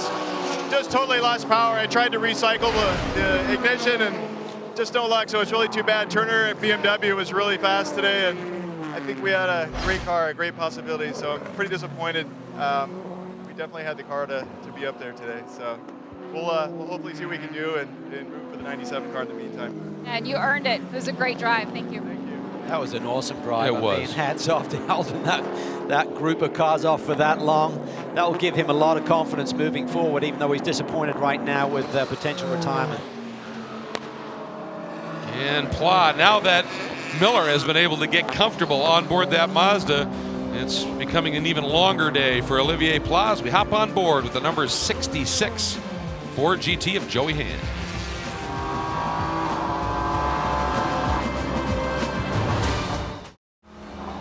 Both GT Daytona Audis down in pit lane. Jamie, one of them with a problem. That's right, Greg. It was the 6 car, the race-leading GTD car. They brought it into pit lane. Robin Liddell got out of the car. Andrew was over the wall quickly for the driver change, but this pit stop going to take a while. The problem was left rear tire went down. Unfortunately, it's not as easy as taking it off and putting another one on. There is severe body damage underneath, so if they were to put a new Continental on, that one would just get cut as well. So long pit stop for the 6. Meanwhile, the sister car, the number 9, came in, full service complete, and they were out. Yeah, they're already down a lap to the sister machine, so major disappointment. Had the pole, lost that. Had the lead, lost that with this cut down tire. So we now see the Magnus Racing number 44 just past the 1 hour 45 minute mark, right on the number there for the Magnus Racing team. John Podres now sufficed his minimum drive time. We've got Dion van Mulker joining this squad this weekend. He's an Audi brand ambassador here in the States. Swiped right.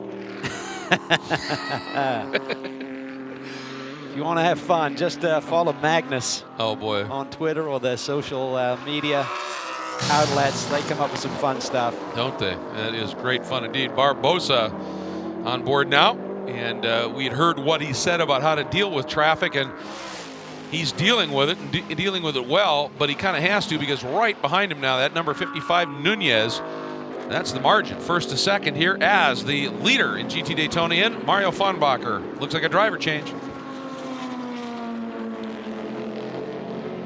Going with tires, as you would expect.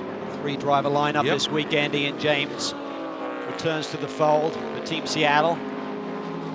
These guys have really been executing. They sit second in points right now. Ian James was designated to be doing the full season, and he just saw the potential of Alex Riberas. He really believes in that young man and said, you know what? I'm later in my career. Let me give this guy a shot. So hats off to Ian in terms of putting the best foot forward for the team and believing in this young man, Alex Riberas. And Ian will continue to do the enduro role for the rest of the season. Right, and you can see this was the normally aspirated GT Le Mans car pit sequence window. The Corvettes and the Porsches all in. And as they regain the racetrack, we are watching what's unfolding. Barbosa leading Nunez, Dial, Angelelli, and Cameron. And Angelelli sitting in fourth. And of course, the guy he replaced in the car, JB, Ricky Taylor. Ricky, you know what you just said to me, it's a bit too much hard work at this stage of the race, isn't it? You're sweating. I've never seen you sweat like this. I know.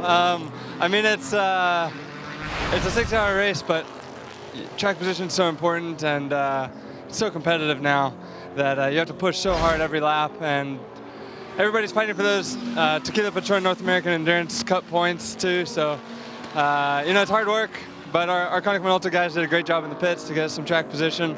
And I felt maybe a bit stronger than the 5, but you know, it just comes and goes with traffic, and you just can't give anybody an inch. It's you know, it's really hard racing. A great relationship with this car this season on being from restarts, and any time you get caught behind a pace car and you go, you're explosive. Why are you setting the car up that way, or is it just you just anticipate and go fast? I think, you know, our car is very good on cold tires for some reason. I don't know why, but also it's really a premium for overtaking on the starts and restarts. You can't get that close on track during race pace, so you just got to take every chance you can get. And even though it's a 6-hour, you gotta go every time. So we're always pushing hard. Okay, we'll get back up there and watch. What he really was trying to say, Calvin, if it had been you or I, would have been, yes, I really am that good. That's what the answer really is. I like this comment. The older I get, the faster I was. Exactly. I like this comment. I mean, getting back to what we were talking about following closely, you said, you know, you can't get too close to the car for too long in front of you, or you're going to have some issues. And I think, you know, talking about him sweating and working hard, I think that's also part of this pavement because the loads that they're dealing with on top of everything else, you know, and you talk about how hard you have to race. Max Angelelli taking his stint behind the wheel. He loves this racetrack. He's had success here before a couple of times. Slices to the outside. He's got Dane Cameron chasing him down as the Fords start to make their pit stops. Westbrook, a brilliant stint, is going to be Ryan Briscoe taking over. Sister car is in as well, so it's going to be Dirk Mueller taking over from Joey Hand. JB? Yeah, I'm just running up from the Konica Minolta number 10, but I can see them there. The 67 has already dropped to the floor. They are waiting for the fuel to go, and it's a nice stop as he pulls out safely into the flow of pit lane. The 66 is still up on the jacks. Fuel's just come out. You can see it up on their jacks as they do it. Nicely positioned and a beautifully executed stop. These cars look like a couple of missiles being dropped from a fighter plane when they leave the pit lane. Very, very stylish, and of course coming off the back, an amazing Le Mans run. The styling cues on that Ford GT are just sensational, particularly from that angle right there. Look at that, that is so cool. That is slippery, that's what that is. You know, Dirk Mueller was just remarkable in the qualifying at Le Mans. And so you got a good one going behind the wheel of that car. And there's another Dirk that's racing here, and he's led for a large part of the race in GT Le Mans. Jamie?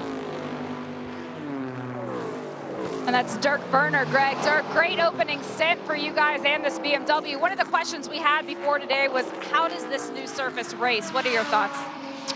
It's a nice surface. Obviously, they did a great job. It's no bumps at all over the whole track. A lot more grip than last year, definitely. And the good thing is it suits our car, it looks like. So it was good fun to drive these first two stints. And the car's very consistent. I think we have a good shot to be on the podium here today. When you say it suits your car, what characteristics of this BMW suit this racetrack? Yeah, I think the high-speed corners on this track, they really suit our car. Our car likes the corners, and when it comes to corners, more the third, fourth, and fifth gear corners. And here we don't go into second gear, so this is really a high-speed track. All right, sounds good. Thank you, Dirk. Is that part of that longer wheelbase? That platform just plants in these long duration corners. Yeah, you're going to struggle with quick change of direction with the long wheelbase, but in these long duration corners, they're certainly going to settle in nicely. And Dirk talked about, you know, the high-speed nature of this racetrack. The lower speed corner on the track is the toe of the boot, and that's at about 75 miles an hour in a GT Le Mans car. So it's a really quick track, a lot of 100 mile an hour plus corners. Obviously, the straightaways, even a GT Le Mans car, about 170. So it's high speed, and it really suits BMWs here. Watching our overall lead battle, Barbosa, Nunez, Corvette DP, Mazda through the inner loop, now the outer loop. And then hanging to the left here, diving down into the boot. Yeah, that Mazda just looks really nimble. Seems like he's able to put the car wherever he wants to right now. He's just got to be super patient here. He's got a veteran in front of him, a two-time champ, Joao Barbosa. And Action Express, I mean, the next order is to think about that 3-hour mark when we get the bonus points for the Patrón Cup here today. Ian Watt, their engineer, is always on top of that. Maybe the boys are on a cut of that big check at the end of the year. I don't know what, but they certainly always seem to focus on it. Well, they were talking with Christian Fittipaldi, and he said, well, we figure if you lead every lap, all of that sorts itself out. Yeah. That's our approach. But they do have a knack, you know, for making sure they get the pit stops done, they get this, they get done to put themselves into the lead. And you get the feeling here that if Nunez was able to get through, he'd be able to just ease away a little bit. Oh, I think so. I think when you look at the fastest laps of the day, Nunez has run a 1:35.0 to the 5 car's best of a 1:36.6. So that's a massive margin. But he's just got to realize that. I'm sure the team are continuing to talk to him on the radio and just say, be patient, wait for the right spot to make the move. And then he should theoretically disappear a little bit. But as you talked about, I mean, when you get hung up behind a car and that means traffic, still the torque in those Corvette DP V8s really are racy in traffic. Well, it's all about where you get the reset towards the checkered flag, Greg. If you get one in the last hour, then that throws the advantage back to the DPs. If you get one last yellow, being maybe 2 hours from the finish, that gives the P2 cars a chance to get back to the front, establish themselves. But if we get into a shootout situation, as we've seen many times before, remember a couple of years ago when Westbrook put a move on young Alex Brundle in the last few minutes of the race. I mean, the P2 car should have won that one easily, but it was a shootout, and Westy took advantage in traffic. And that was back when the P2 cars were still really struggling to get heat in the tires as well after a long caution like that. That's been improved pretty much by all the teams. Obviously, they've sorted that a bit better here, but still. And boy, Nunez hung up a little bit behind the number 44 Magnus Audi. As soon as he clears it, right back onto the backside of Joao Barbosa. The battle for the lead overall here at the SAHLEN'S 6 Hours with the Glen is on. So don't go anywhere. We'll be right back.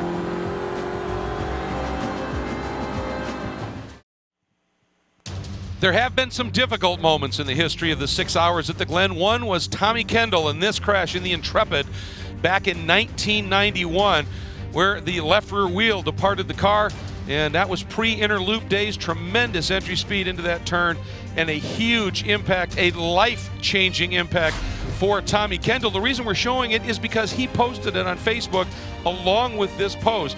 25 years ago is when this happened in 1991, and look at that bottom line. Don't run from your fate, whistle for it to join you, as what could be more perfect for you.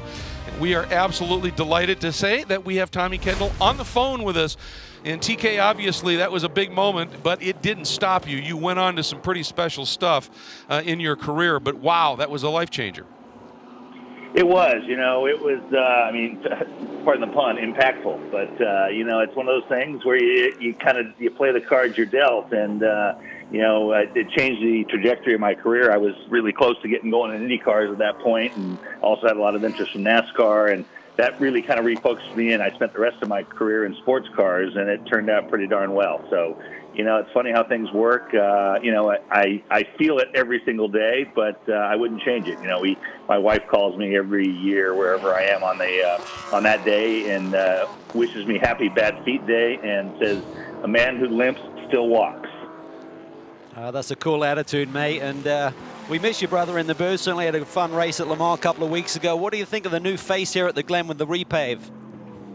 Well, I mean, it's definitely shaking things up. You know, everyone's having it. Like, even though it's a track they know well, they're having to learn a lot of what makes it go quick. You know, those concrete patches were such a big feature of setup and driving style. Everyone's having to kind of figure out what the new speed tweaks are. So I'm enjoying it. I miss being with you, but I'm enjoying it even more because I'm about to crack open my first beer.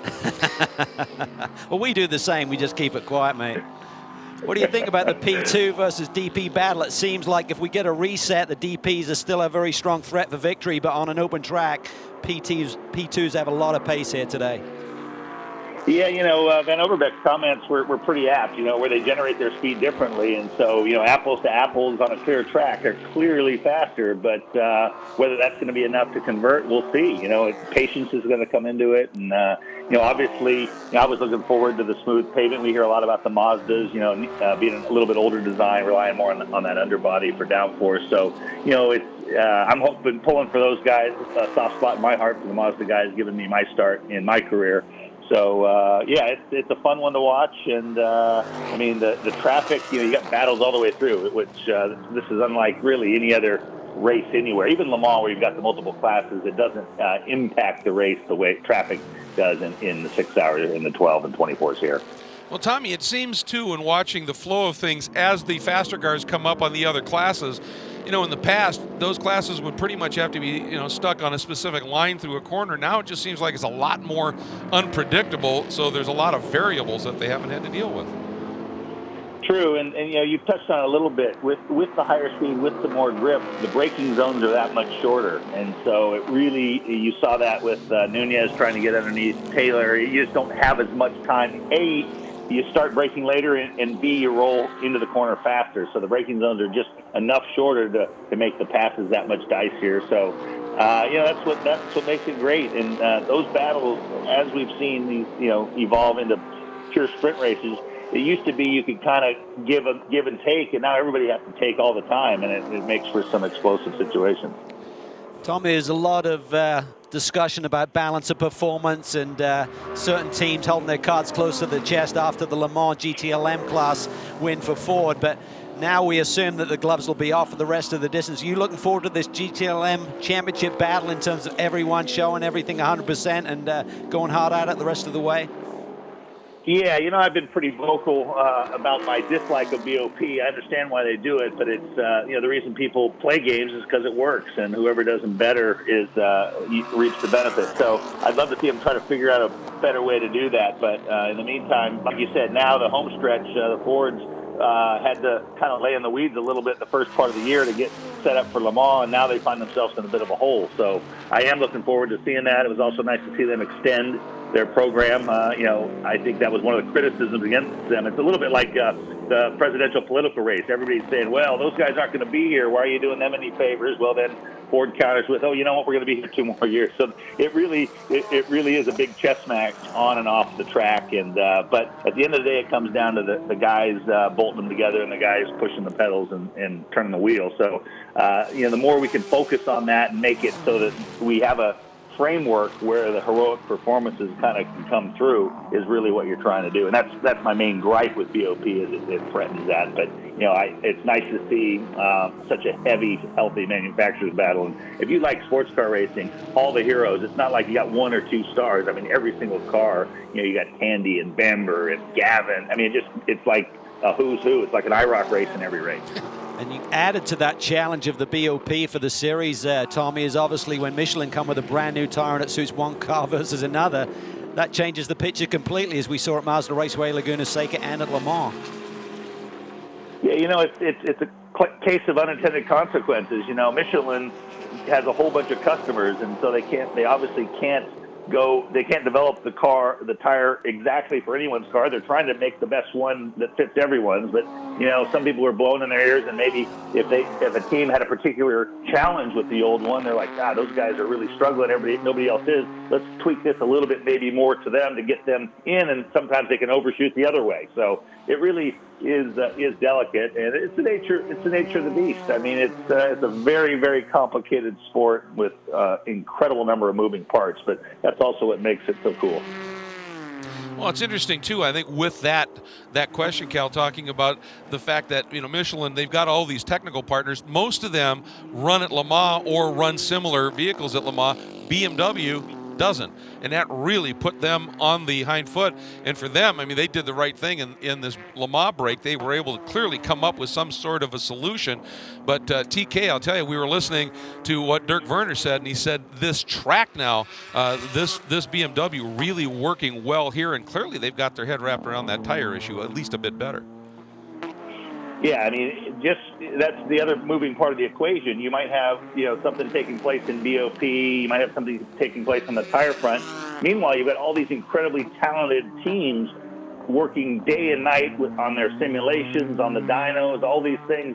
And so it really is a moving target. So, they don't go to sleep. All those teams who were over at Le Mans distracted, those guys had some uninterrupted, focused time to try to just make this car better for the U.S. Series. I think the real litmus test for where everyone stacks up will be next weekend. I think this track, gives you so much grip it can maybe mask, any handling inefficiencies. But we get back to an old surface at Canadian Tire Motorsports Park. I think that will really be the litmus test for these teams in terms of how they really stack up, because this Watkins Glen surface, the grip is amazing here this weekend. It really is. I think you're going to see that maybe show up in driver fatigue. Obviously the cars have power steering now, but with the brake zones being shorter, the G-loads are higher, the turn-in speeds, all the banking there, almost all the corners have a fair degree of banking. So really a lot of load being put through the drivers. Obviously the cars are stressed hard as well. But I think even though it's only 6 hours, I think in terms of driver fatigue, that's a factor. Well, we're seeing and hearing some reports of some overheating in the power steering units as well because of dealing with those loads. And this is a track right now where mechanical grip is absolutely stout. Not going to be the case at Canadian Tire Motorsport Park. That's all downforce and then grunt accelerating up that long run from that tight Moss corner up into turn A, climbing that hill. I think it's interesting, Cal, you're absolutely right. It's going to really sort of, I think, explain out where BOP really sits at this stage.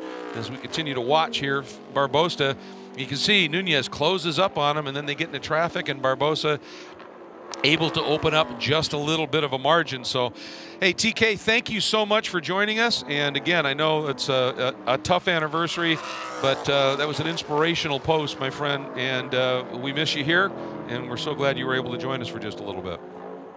Thanks for having me, and we'll be listening for the rest of the way. Enjoy the beers, mate. Will do. Oh boy, here it is. Nunez, free range, closes right back up. And we're going to step away for just a moment. Here are your 4 class leaders at the SAHLEN'S 6 Hours of the Glen. The traffic-controlled battle for the lead here at the SAHLEN'S 6 Hours of the Glen continues. Joao Barbosa, the number 5 Mustang sampling Corvette DP, continues to lead. Kristen Nunez in the number 55 Tribute liveried Mazda, every time he gets some clear run, is able to come right up on him. Once they get into the traffic, Barbosa able to ease away just a little bit. And of course, this class, 1 of 3, Jamie Howe, that run on Continental tires. What's the word? Well, Greg, Andrew Davis just had to bring the number 6 Audi back to pit lane for another cut-down tire. Being mixture Continental, and about a week ago, Continental sent a memo to all of of their teams outlining their recommended PSIs for this weekend, as well as a warning on the sharp curbing that's part of this new resurface project. And that's exactly what's causing these cut-down tires. We saw one of them on the number 48 machine, now 2 of them on the 6. I was listening in on the radio commentary, and Andrew said to the team that he did get wide to let a Corvette through. He was surprised that that's what cut down the tire, but indeed the team saw it on the telemetry at that exact moment. That's what the cause was. So now, as listening to all the other GTD teams, they're really warning their drivers, you have to stay off of the curb if we're going to make it to the end of this race. Well, we talked about do not exceed the limits. We were talking about track limits in turn 1, 8, and 10, but certainly that inner loop now with that curbing is becoming a concern. We've seen a few cut down tires, which we now believe is running over that inside edge. It's sharp, it can cut the shoulder of the tire and obviously ruin your day. And the number 4 Corvette, Ollie Gavin, running 7th. They've been as high as 3rd in GT Le Mans. And Brian Till, I think you have Tommy Milton. I do, Greg. And Tommy, you and Ollie leading the championship in GTLM. A lot of people look forward to the summer. I don't think you guys do with these long racetracks that we're facing here at Watkins Glen, Canadian Tire Motorsports Park, Road America. What is going on with Corvette? We're having a good race right now, to be honest. I mean, the car is fantastic to drive. The balance is perfect. I mean, as you can see, we're not racing for the lead, which is a little bit frustrating. So we still have a championship to think about. Obviously, we love to try and make something happen, but it's not going to happen today. It doesn't look like. But we got to get good points. Again, like I said, the Corvette's been really good all weekend. We're maybe behind on the 8-ball a little bit, being at Le Mans and testing for that, but we found a setup that's really good for the car. So we still a long ways to go in the race. There's still 3.5 hours to go in the race. Anything can happen, but I'm happy with the car, and I think Oliver is as well. How do you stay patient, though? I mean, obviously, we saw the performance at Le Mans and the straight line speed deficit and BOP, and I don't want to get too political with all of that. But as a driver, how do you stay focused on the plan ahead and just let the politics and the chips fall somewhere else? It can be hard at times, for sure, to see your competitors kind of drive away from you, but there's enough going on here at Watkins Glen with traffic and our own battle in the back there to not worry about so much of that stuff and just do what we always do, which is try and stay clean in traffic and just try to maximize every lap. So there's moments where it's a little bit frustrating, for sure, but it's still a huge pleasure driving this Corvette around here. I'm still having a lot of fun, so we'll just keep that in mind. Tommy's going to focus on the steering wheel and the pedals and let the other guys worry about the other stuff. Greg? Well, you know, Brian, the other thing that team has in its corner is the crew and the pit stops. I mean, look what they did in that first round of stops. That's right. They leapfrog. They execute. There's no question of their capability there.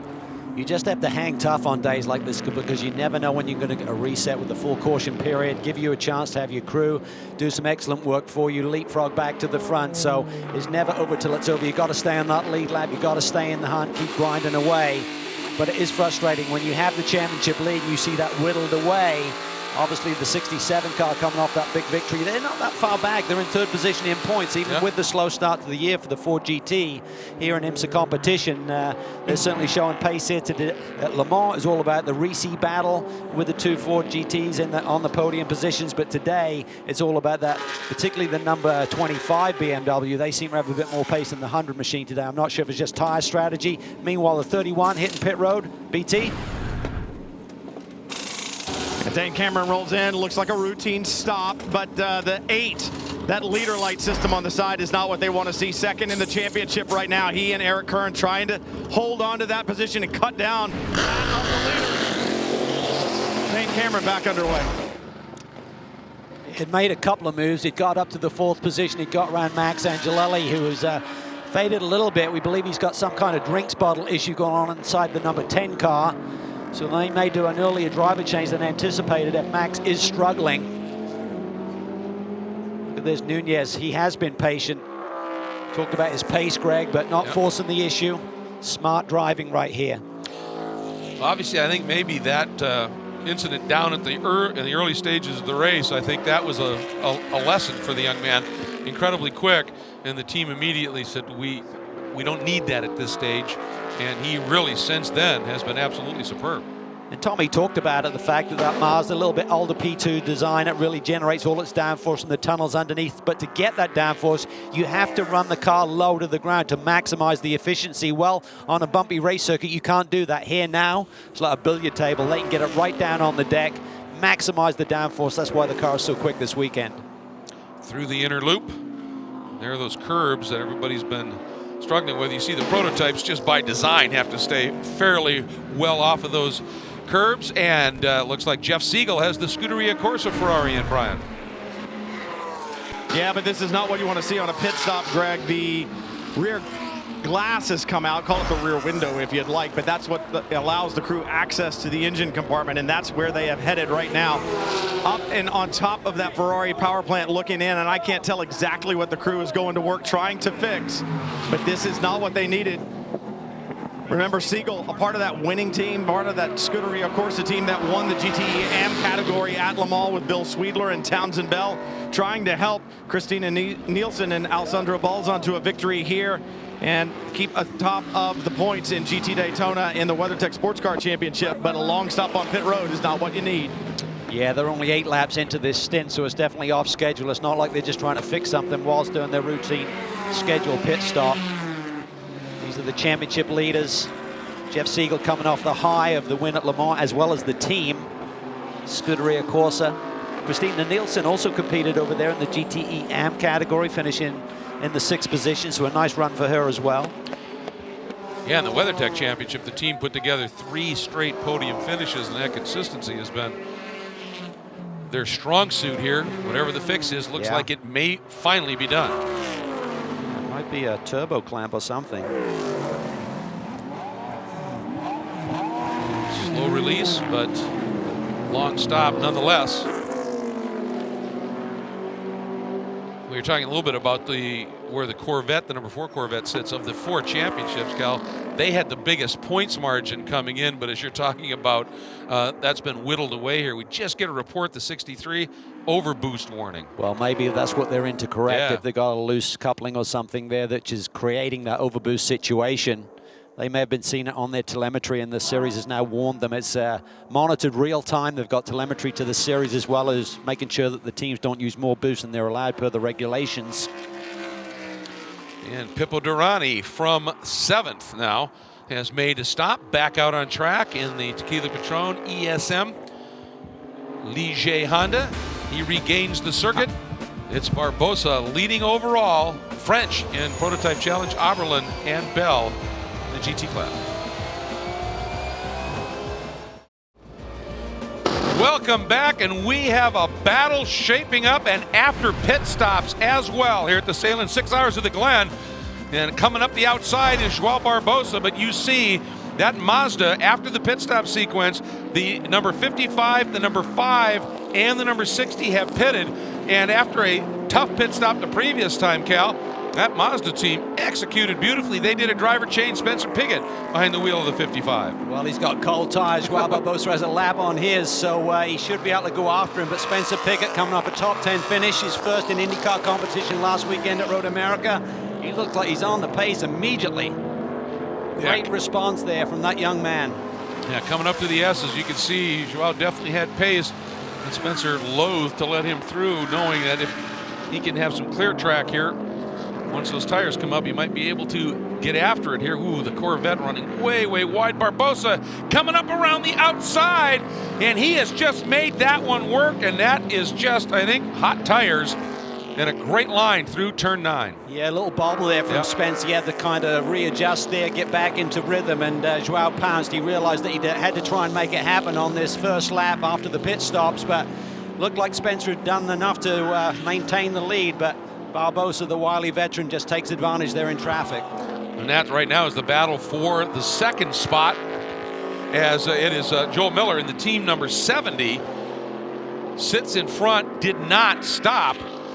We'll see what they're able to do here, but there comes Barbosa, Spencer Pigot, then the 31 of Dane Cameron, who'd done that stop a little bit earlier than the others. And that may have played into their hands, brought them right back into the top 4. Yeah, Joel Miller's really stretching the mileage on the 70 machine. Very impressive here as he maintains action out on the racetrack.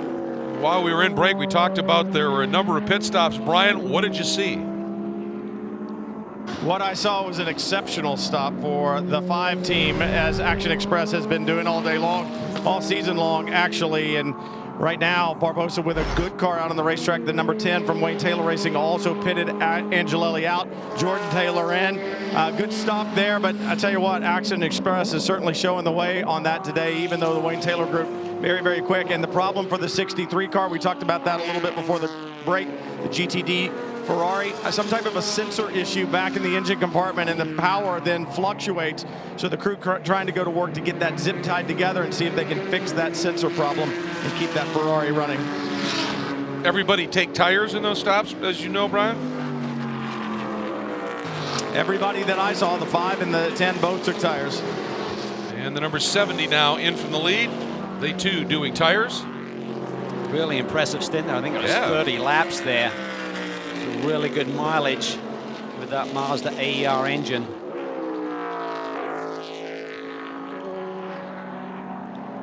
And watching the number 70, fuel wasn't done.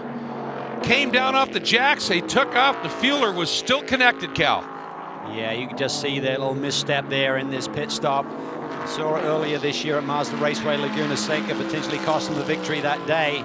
Jamie's there on the spot. What are you seeing, Jamie? It was a very scary moment, guys. The fueler was still connected to the car, and as the car took off, the fueler went with it, as well as the hose. He fell to the ground. He did quickly get up. Fuel still spilling out on pit lane as the officials now make their way over, team hopping over the wall, trying to get this mess cleaned up. It almost looked like when they shut the door that was the signal to go, whereas the refueling wasn't complete. So a little bit of miscommunication there. So as we're watching the 70 car, it looks like it is backing on its way. But for our Mazda mid-race report, we watched a tremendous long opening stint from Tristan Nunez with Jamie. Well, an unfortunate, scary moment for the sister car, but Tristan, when 55 was in, there wasn't a single misstep. It was a terrific pit stop as well as a driver change, but that started with the opening stint from you. Fantastic drive. How was the car around this new circuit? You know, the team did a really great job of getting us a car. I think the test earlier, a couple months ago really helped us. But, we had that unfortunate mishap with the 10 car in the beginning. I think it's just a racing incident. We're racing hard, but, it's a 6-hour race, so, it is what it is. But the lit a fire inside me. These guys have been busting their tails since the beginning of the season. Dealing with the stuff we had to deal with the past 3 years. Just lit a fire inside me to really push like I've never pushed before. And, you got to have a car to do it. So huge effort by the Mazda team. And what better way to do it with the 25th anniversary Le Mans winning car livery. So just I'm shy of words right now. You mentioned it's a 6-hour race, so it's longer than most on the schedule. One of the questions over the last 3 years has been the reliability. In this longer race, has there been anything that's crept up over the weekend that you guys are concerned about? No, I mean, the engine, the car, everything's really just falling into place really nicely. Really haven't had to worry about anything. So now we're just really just leaving it in God's hands and just waiting until the end of the race. I mean, all I can do is sit up there and watch now. So we got a great driver lineup with Spencer and Jonathan. So I think we got a really great shot to win this thing. Yep, Spencer's in the car now. Jonathan Bomarito, guys, sitting on the pit cart waiting for his turn. And there's the number 70, and that was a drive-through penalty, as you would expect, Cal, for that infraction with the fueler. Yeah, Ben Devlin behind the wheel, so he's not here on a regular basis, has a long-standing relationship with Mazda, really fast young Englishman. He actually comes from my hometown. He owns a pub just a few miles down the road now from where I used to live, but has always had impressive speed. One of those guys who's kind of fallen through the net a little bit, I feel, in terms of really establishing himself as a regular here in the IMSA Championship, because he's always shown tremendous speed. Yeah, just one of those stories that sometimes happens in racing when you have great pace and things don't quite click for whatever reason. He's got a great program with Mazda as a third driver for all of the endurance racing, and he does lots of other things for them as well. But obviously we'd like to see him driving a lot more. I'm sure he would like to. Yeah, absolutely. Certainly John Doonan believes in him. But as we look at the front of the field here right now, Joao Barbosa has stretched that lead over Spencer Piggott just under 3 seconds. So I'm sure Spencer will gradually get into a rhythm. He didn't test here with the team, so he's kind of learning the ropes here this weekend. And even though there's some practice times, when you're sharing a car with 3 different drivers, you never get enough seat time. So it's okay, just be patient, wait for the race, and then you'll find your feet a little bit. You know, I have to wonder if the fact that he didn't test with a team, maybe he doesn't quite know at this stage exactly that you can run these different lines around here to be able to ramp around some of these GT cars. Yeah, I mean, everyone's going to find different ways of executing around the racetrack, but particularly for someone who didn't get the laps here in testing. A lot of the teams tested for 2 or 3 days, so they're very familiar with this new surface versus someone like Spencer who just got here race week. No question about his speed once he figures it out. Be interesting to see what kind of laps he's able to start throwing down. But in the meantime, losing a little bit of touch right now with Joao Barbosa, who stretched that margin last time to just over 2.5 seconds. Dane Cameron third now, about 7 seconds back in the third spot here, as we are coming up on 2.5 hours complete, 3.5 to go here at the SAHLEN'S 6 hours at the Glen.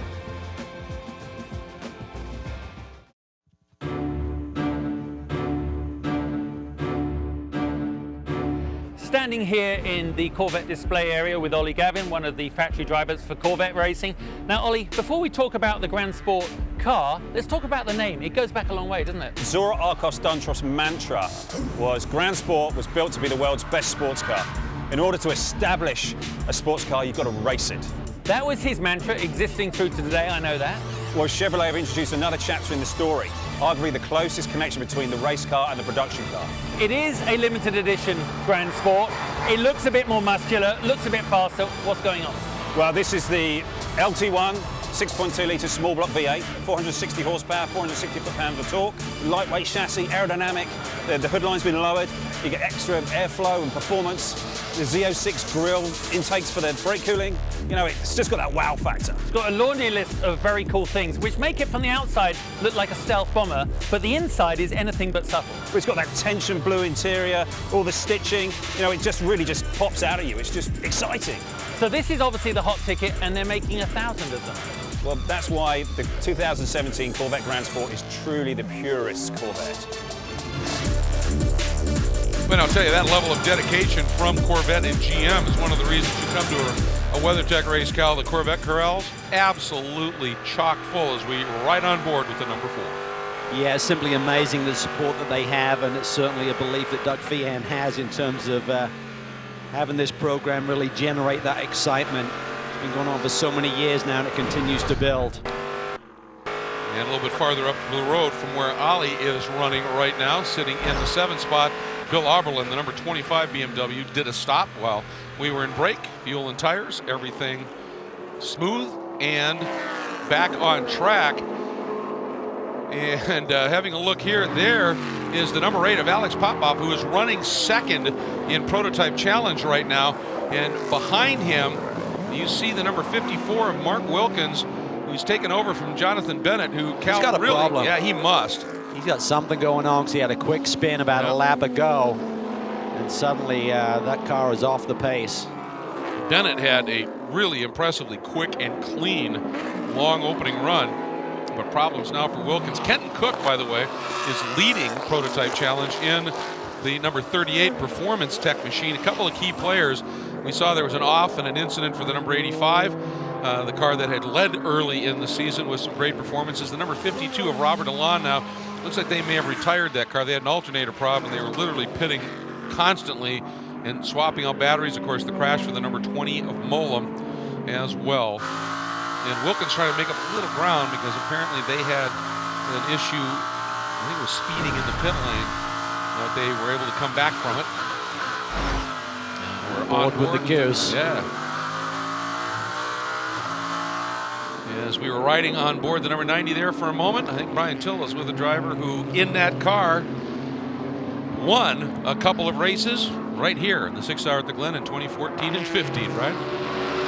Yeah, Richard Westbrook's looking to make it 3 in a row, but this time in a Ford. Richard, you qualified that car on pole. Now, I talked to Mike Hall the other day, and he said, honestly, the first several races of the year were to get everything together to get focused on Le Mans. So how do you change your mindset? That mission was accomplished over there. How do you now change your mindset to focus on this championship? Well, Le Mans is very important, but this championship is really important to us as well. And we've got a big deficit to the 4 car at the moment. We're quick here, so yeah, let's try and make up some points to the 4 car. I mean, that's the main focus right now. Just love to get a championship with these guys. The icing on a cake too. So far. You've been testing a lot and it's taken a lot of time away. Calvin wants to know if it's affected your golf game at all. We don't talk about golf anymore. We're done with golf. I've got 2 children now, so I've given up golf. Calvin, he said actually candidly a little earlier, maybe you should think about doing the same thing. Yeah, well, he gave up a long time ago, playing with him. There we see the prop for Mark Wilkins. We saw him have a spin and a bobble at the chicane, and this may have been the reason. Right front was loose. Fortunately for him, he's right by pit entry, so minimize the damage in terms of damage to the race car and the time loss. Able to limp it in. He's been showing some very good pace this weekend, hasn't he? Yeah, really impressive. I mean, he's the go-to guy for this team. They love working with Mark. He comes in for the Enduros. Doesn't have the seat time on the regular basis like John and Colin does, but just gets in there and gets the job done. That's exactly what you need for these Enduros. And on the right of your screen there is Kenton Cook, who of course ran the opening couple of races in the championship with JDC Miller Motorsports, and then was without a ride for a little bit. Didn't look like he had one for here at Sebring, and you know, the Daytona winner got the nod from Performance Tech, and the team has said they'd like to have him on board for the rest of the year. They're just trying to figure out how they can make that happen. It still comes down to a financial issue, but this kid is quick. He's really quick, and he's one of these young guys who are trying to climb the Mazda ladder and been given some opportunity, but you know, even so, it's a tough road. I mean, motor racing at the early stage until you firmly establish yourself is about having the resources, having the financing behind you, but certainly Kenton Cook has shown tremendous pace in his early years. Yeah, he's looking in the mirrors right now and he's seeing the car he would like to eventually be in coming up behind him. As we're watching this battle, Goossens in the number 90 sits 5th. Olivier Pla in the number 60 Mike Shank Racing car sits 6th, and then 100 is in, Jamie. And this is a fuel and tire stop only. 4 new Michelin's already on the car. Fuel still going in. Their second stop of the race was much cleaner than their first. This one went well as well. Just a thirsty car today, guys. On board with Pla, and we're going to let you enjoy some great onboard shots here. Just wanted to talk about that's one of the things with this increased speed here. We talked about it with the number 10 car, but you know, some of these teams may be still chasing some fuel numbers as well. But riding on board with Olivier Pla heading up to the final turn, turn 11.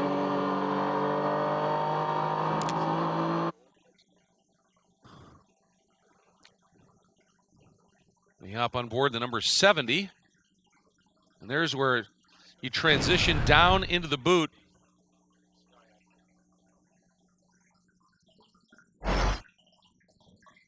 Through the laces, here's the toe. Ben Devlin trying to regroup from that little snafu on the pit lane where the refueling was still happening when they sent him.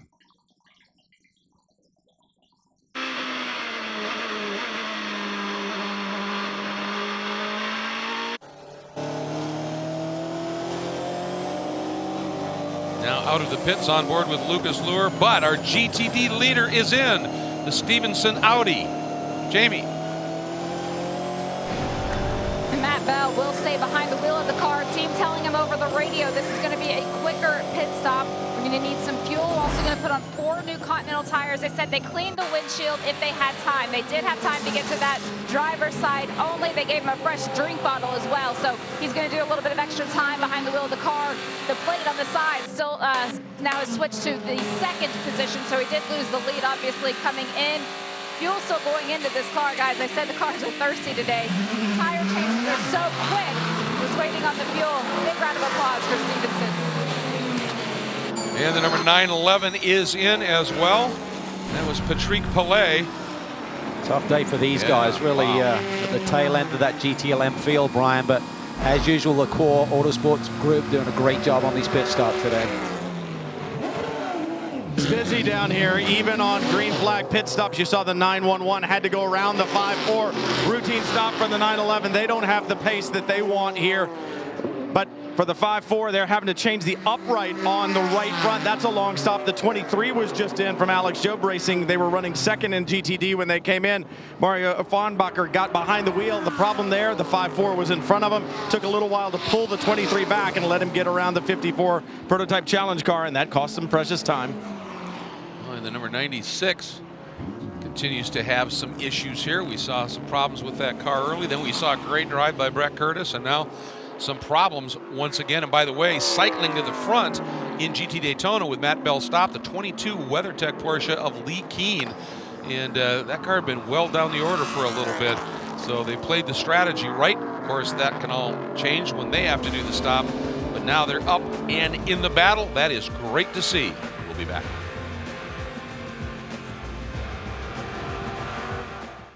The first half of the NHRA Mellow Yellow drag racing season was filled with excitement, highlighted by 5 different female winners, as well as the closest Top Fuel final round finish in history. So join us as the second half of the season gets underway next weekend in Chicago at the K&N Filters Route 66 NHRA Nationals. Catch all the live final round action next Sunday, July 10th, beginning at 2 p.m. Eastern Time on FS1. And a reminder, that's right after the conclusion of our IMSA WeatherTech Series coverage from Canadian Tire Motorsport Park, which we certainly hope you will join us for as well. And we are on board with the number 55 Mazda of Spencer Pickett. However, he now sits second. In front of him, Cal, number 2, PIPO DERANI. I mean, he sits third because in front of him now, PIPO DERANI is coming back into play. There's the lead battle right there. First, second, and third, and Dane Cameron is not that far behind either. Just 5 seconds back now in the fourth position, starting to make some moves. So this battle is heating up. Can Joao Barbosa hold off 2 of these P2 machines? We've seen how decisive PIPO DERANI can be. As he now gets right on the tail of Joao Barbosa. He made a move on this car in the final few laps at Sebring as he took victory that day as the Ford GT pits from the lead. Ryan Briscoe behind the wheel.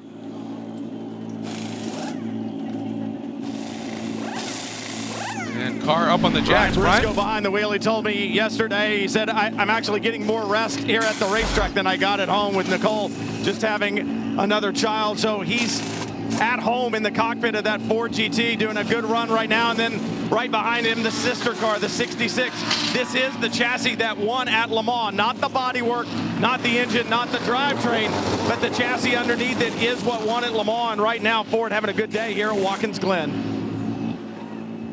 Well, say 1-2 at the time of that stop. And down and away for the 66. Well, down, still doing the fuel. And by the way, here's how it happened, Cal. This is the pass for second. PIPO DERANI starting to make some moves, slices it down to the inside on the entry to the inner loop. Beautiful move. Man on the move, and he has been sensational this year.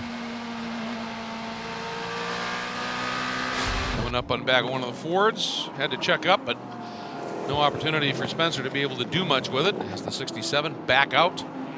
See, the 54 is back out there. They had to change the front upright. There was an upright issue on the right front that caused that wheel to come loose and was giving Mark Wilkins fits behind the wheel.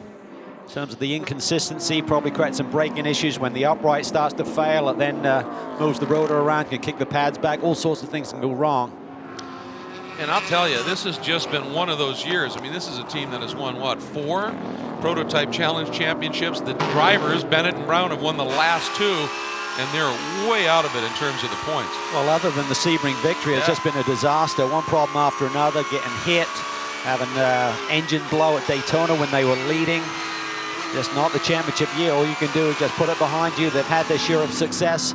Look for victories, but there's a long way to go in this championship. They're going to keep digging, but they can't afford to keep having days like they're having right now. And DERANI right behind Joao Barbosa. They are right behind the 67 of Briscoe. And boy, Briscoe kind of parked, and this might be an opportunity for DERANI. DERANI needs to get a good exit speed here. Didn't quite time it correctly. Nice job by Barbosa. Look at him come now. Working his way around that car, but not close enough to do anything with Barbosa. And Pickett able to slice through too, Cal. Yep, just clearing the traffic. This is going to get a little more tricky up through the S's. Slightly slower GTD machinery. 48 car. They're trying to recover from some of those tire issues they've had today. Bryce Miller now behind the wheel. Doing a nice job, just leaving that open a little bit, knowing there's grip out there, letting these guys slice through. And boy, did Barbosa that time work traffic to perfection, has put a PC and a GT Daytona car between himself and DERANI. Here comes Dane Cameron sitting in the 4th position. Really closed the gap down on the lead, has been making some nice moves in traffic. And he said, we just got to keep grinding today. We don't have the ultimate pace to get a victory just by pure speed, but if we do our sums right, execute correctly, they'll be in the fight by the end of 6 hours. And we have seen Dane do some pretty remarkable stuff. And he's doing it again, showing some superb speed. Just 10 minutes to go before we get those bonus points awarded in the Patrón Cup. 2 hours 50 on the board right now at 3 hours. The top 3 positions in each class will get bonus points, and everyone who's running will also get a couple of points as well. So it's quite a complex system, but everyone has their eye on that right now, particularly the 5 squad. They seem to have done it the last couple of years on the way to championships. Right now they have Barbosa exactly where they need him, out front. Just past 1 o'clock on the East Coast. If you're just joining us, Joao Barbosa, that number 5, leads over DERANI and Piggott in the Ligier Honda and the Mazda. Oh, and a problem there. I think that number 48 car is wounded again, Cal. They have just had a problematic day. See if Bryce can limp it around. In GT Le Mans, Bill Oberlin in the 25 BMW leads over the 2 Fords, the 67 of Briscoe and the 66 of Mueller. In GT Daytona, it's Matt Bell in the Stevenson Audi leading over the 23 Alex Job Team Seattle Porsche of Alex Riberas and Spencer Pompelli in the Change Racing Lamborghini. And in Prototype Challenge, Kenton Cook in the 38 Performance Tech car over the 8 Starworks entry of Popov and the 88. Great run here, but Remo Rashidi now behind the wheel of that 2nd Starworks car. Yeah, great to see Remo get an opportunity this weekend. He's another young man who's done some brilliant things in his early career. Yes, he is. Sounders more like drive line to me right now. Maybe those tire issues have created a rear axle issue or gearbox issue, differential issue on the number 48 Lamborghini from Paul Miller Racing. You can hear him kind of accelerate like there's the engine speed is flaring, but the car's not driving. Car that sat on pole in Detroit. They look like they were going to be really tough for the championship with Madison Snow and Brian Sellers, who's had so much success here over the years. One here last year in GTLM with Wolf Hensler for the Falcon Tire team. One here in CTSCC as well. Loves this racetrack, but he'll be disappointed today. And DERANI now plays the waiting game. Gets right there with him. Well, they'll be on him. They'll be on the radio. They'll say, if you can make a move now in the next 7 minutes, there's bonus points on the line. Absolutely. I mean, they've come back here to compete at Watkins Glen. They weren't solid in terms of being here, but when they won the first 2 rounds of the Patrón Cup, they said, we've got to go after it. So they've shown up here this weekend. They're tied for the lead in those points with this number 5 team. So this is big. If they can get in front of the 5 car, it would be a 2-point swing. Be 1 ahead versus 1 behind with the bonus points awarded here in just a few minutes. Boy, and that's the important thing to remember here. It's not, you know, you look at that car won both of the opening rounds of the TPNAC. How are they not leading? Well, because you get points at different segments that you lead, so it can accrue a little bit differently. And we're sitting here now watching the number 90 of Mark Goosen sitting in the 6th spot. That car very competitive a bit earlier on. And the team principal, team owner, Troy Fliss, Brian Till, they've certainly showing some pace. And they're showing some pace, and they want to do that hat trick like you talked about. But Troy, you know, we've been talking throughout the race about drivers who've had a busy month and they've been overseas. You've been there as well. You took the team to Goodwood. I know Mark Goosen spent a lot of time in the 2-seater going up and down the hill, but you were also in France. You were at Le Mans. You want to do that race bad, don't you? And when are we going to see you there? Yeah, it was a great experience. We really had a great time over there. Got to meet the people that are here over there. It was really awesome.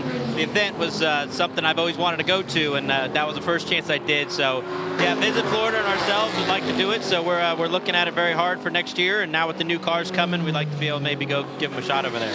All right, if you're a betting man, what are the odds that you're going to be over in France next June? I don't know. I don't have much in my pocket to be betting, so. But no, I think it's a pretty good opportunity for us to do it. So I think it's a great thing for our partners, and I think it's something that's really serious that we are going to probably try to make it happen. And why Goodwood? Why take the car over to Goodwood and do that? I know that's a special place as well. Yeah, the Goodwood's a great event. I mean, they put on such an awesome deal. The people there, and this year Visit Florida activated there as well, and they got to bring in VIPs and special people that they had there that we got to drive up the hill, and they just had a great time. And Lord March puts on such an awesome event. I mean, every time I get an opportunity to go to that, I'm going. And hopefully they'll get an opportunity to go to France next June. Visit Florida and Troy Fliss, they want to do it. Absolutely. Cal, I wonder, is that kind of tipping the hat a little bit as to what car they're going to be running next year? Well, they've talked about different scenarios. A little bit complex now with the engine, which engines are allowed to compete next year at Le Mans in the P2 category, still to really be determined and finalized. But I think either way, they'll either partner up like Mike Shank did this year with the Oak Racing organization. I'm not saying these guys will do the same thing, but find a partner in Europe. Talk about the Murphy prototype team over there as a potential partner for next year. But Troy's been looking at it for a couple of years. Visit Florida wants to be there. So if you've got the resources, if you've got the funding, you've got the partners in place, it's just a question of making the right decision in terms of who you want to be there with. The other team we're hearing with some interest in going back to Le Mans is Starworks in the PC ranks. So it'll be interesting to see there as well. And the number 48 on the hook. And we're going to step away for just a moment. Just past halfway here at the SAHLEN'S 6 Hours at the Glen.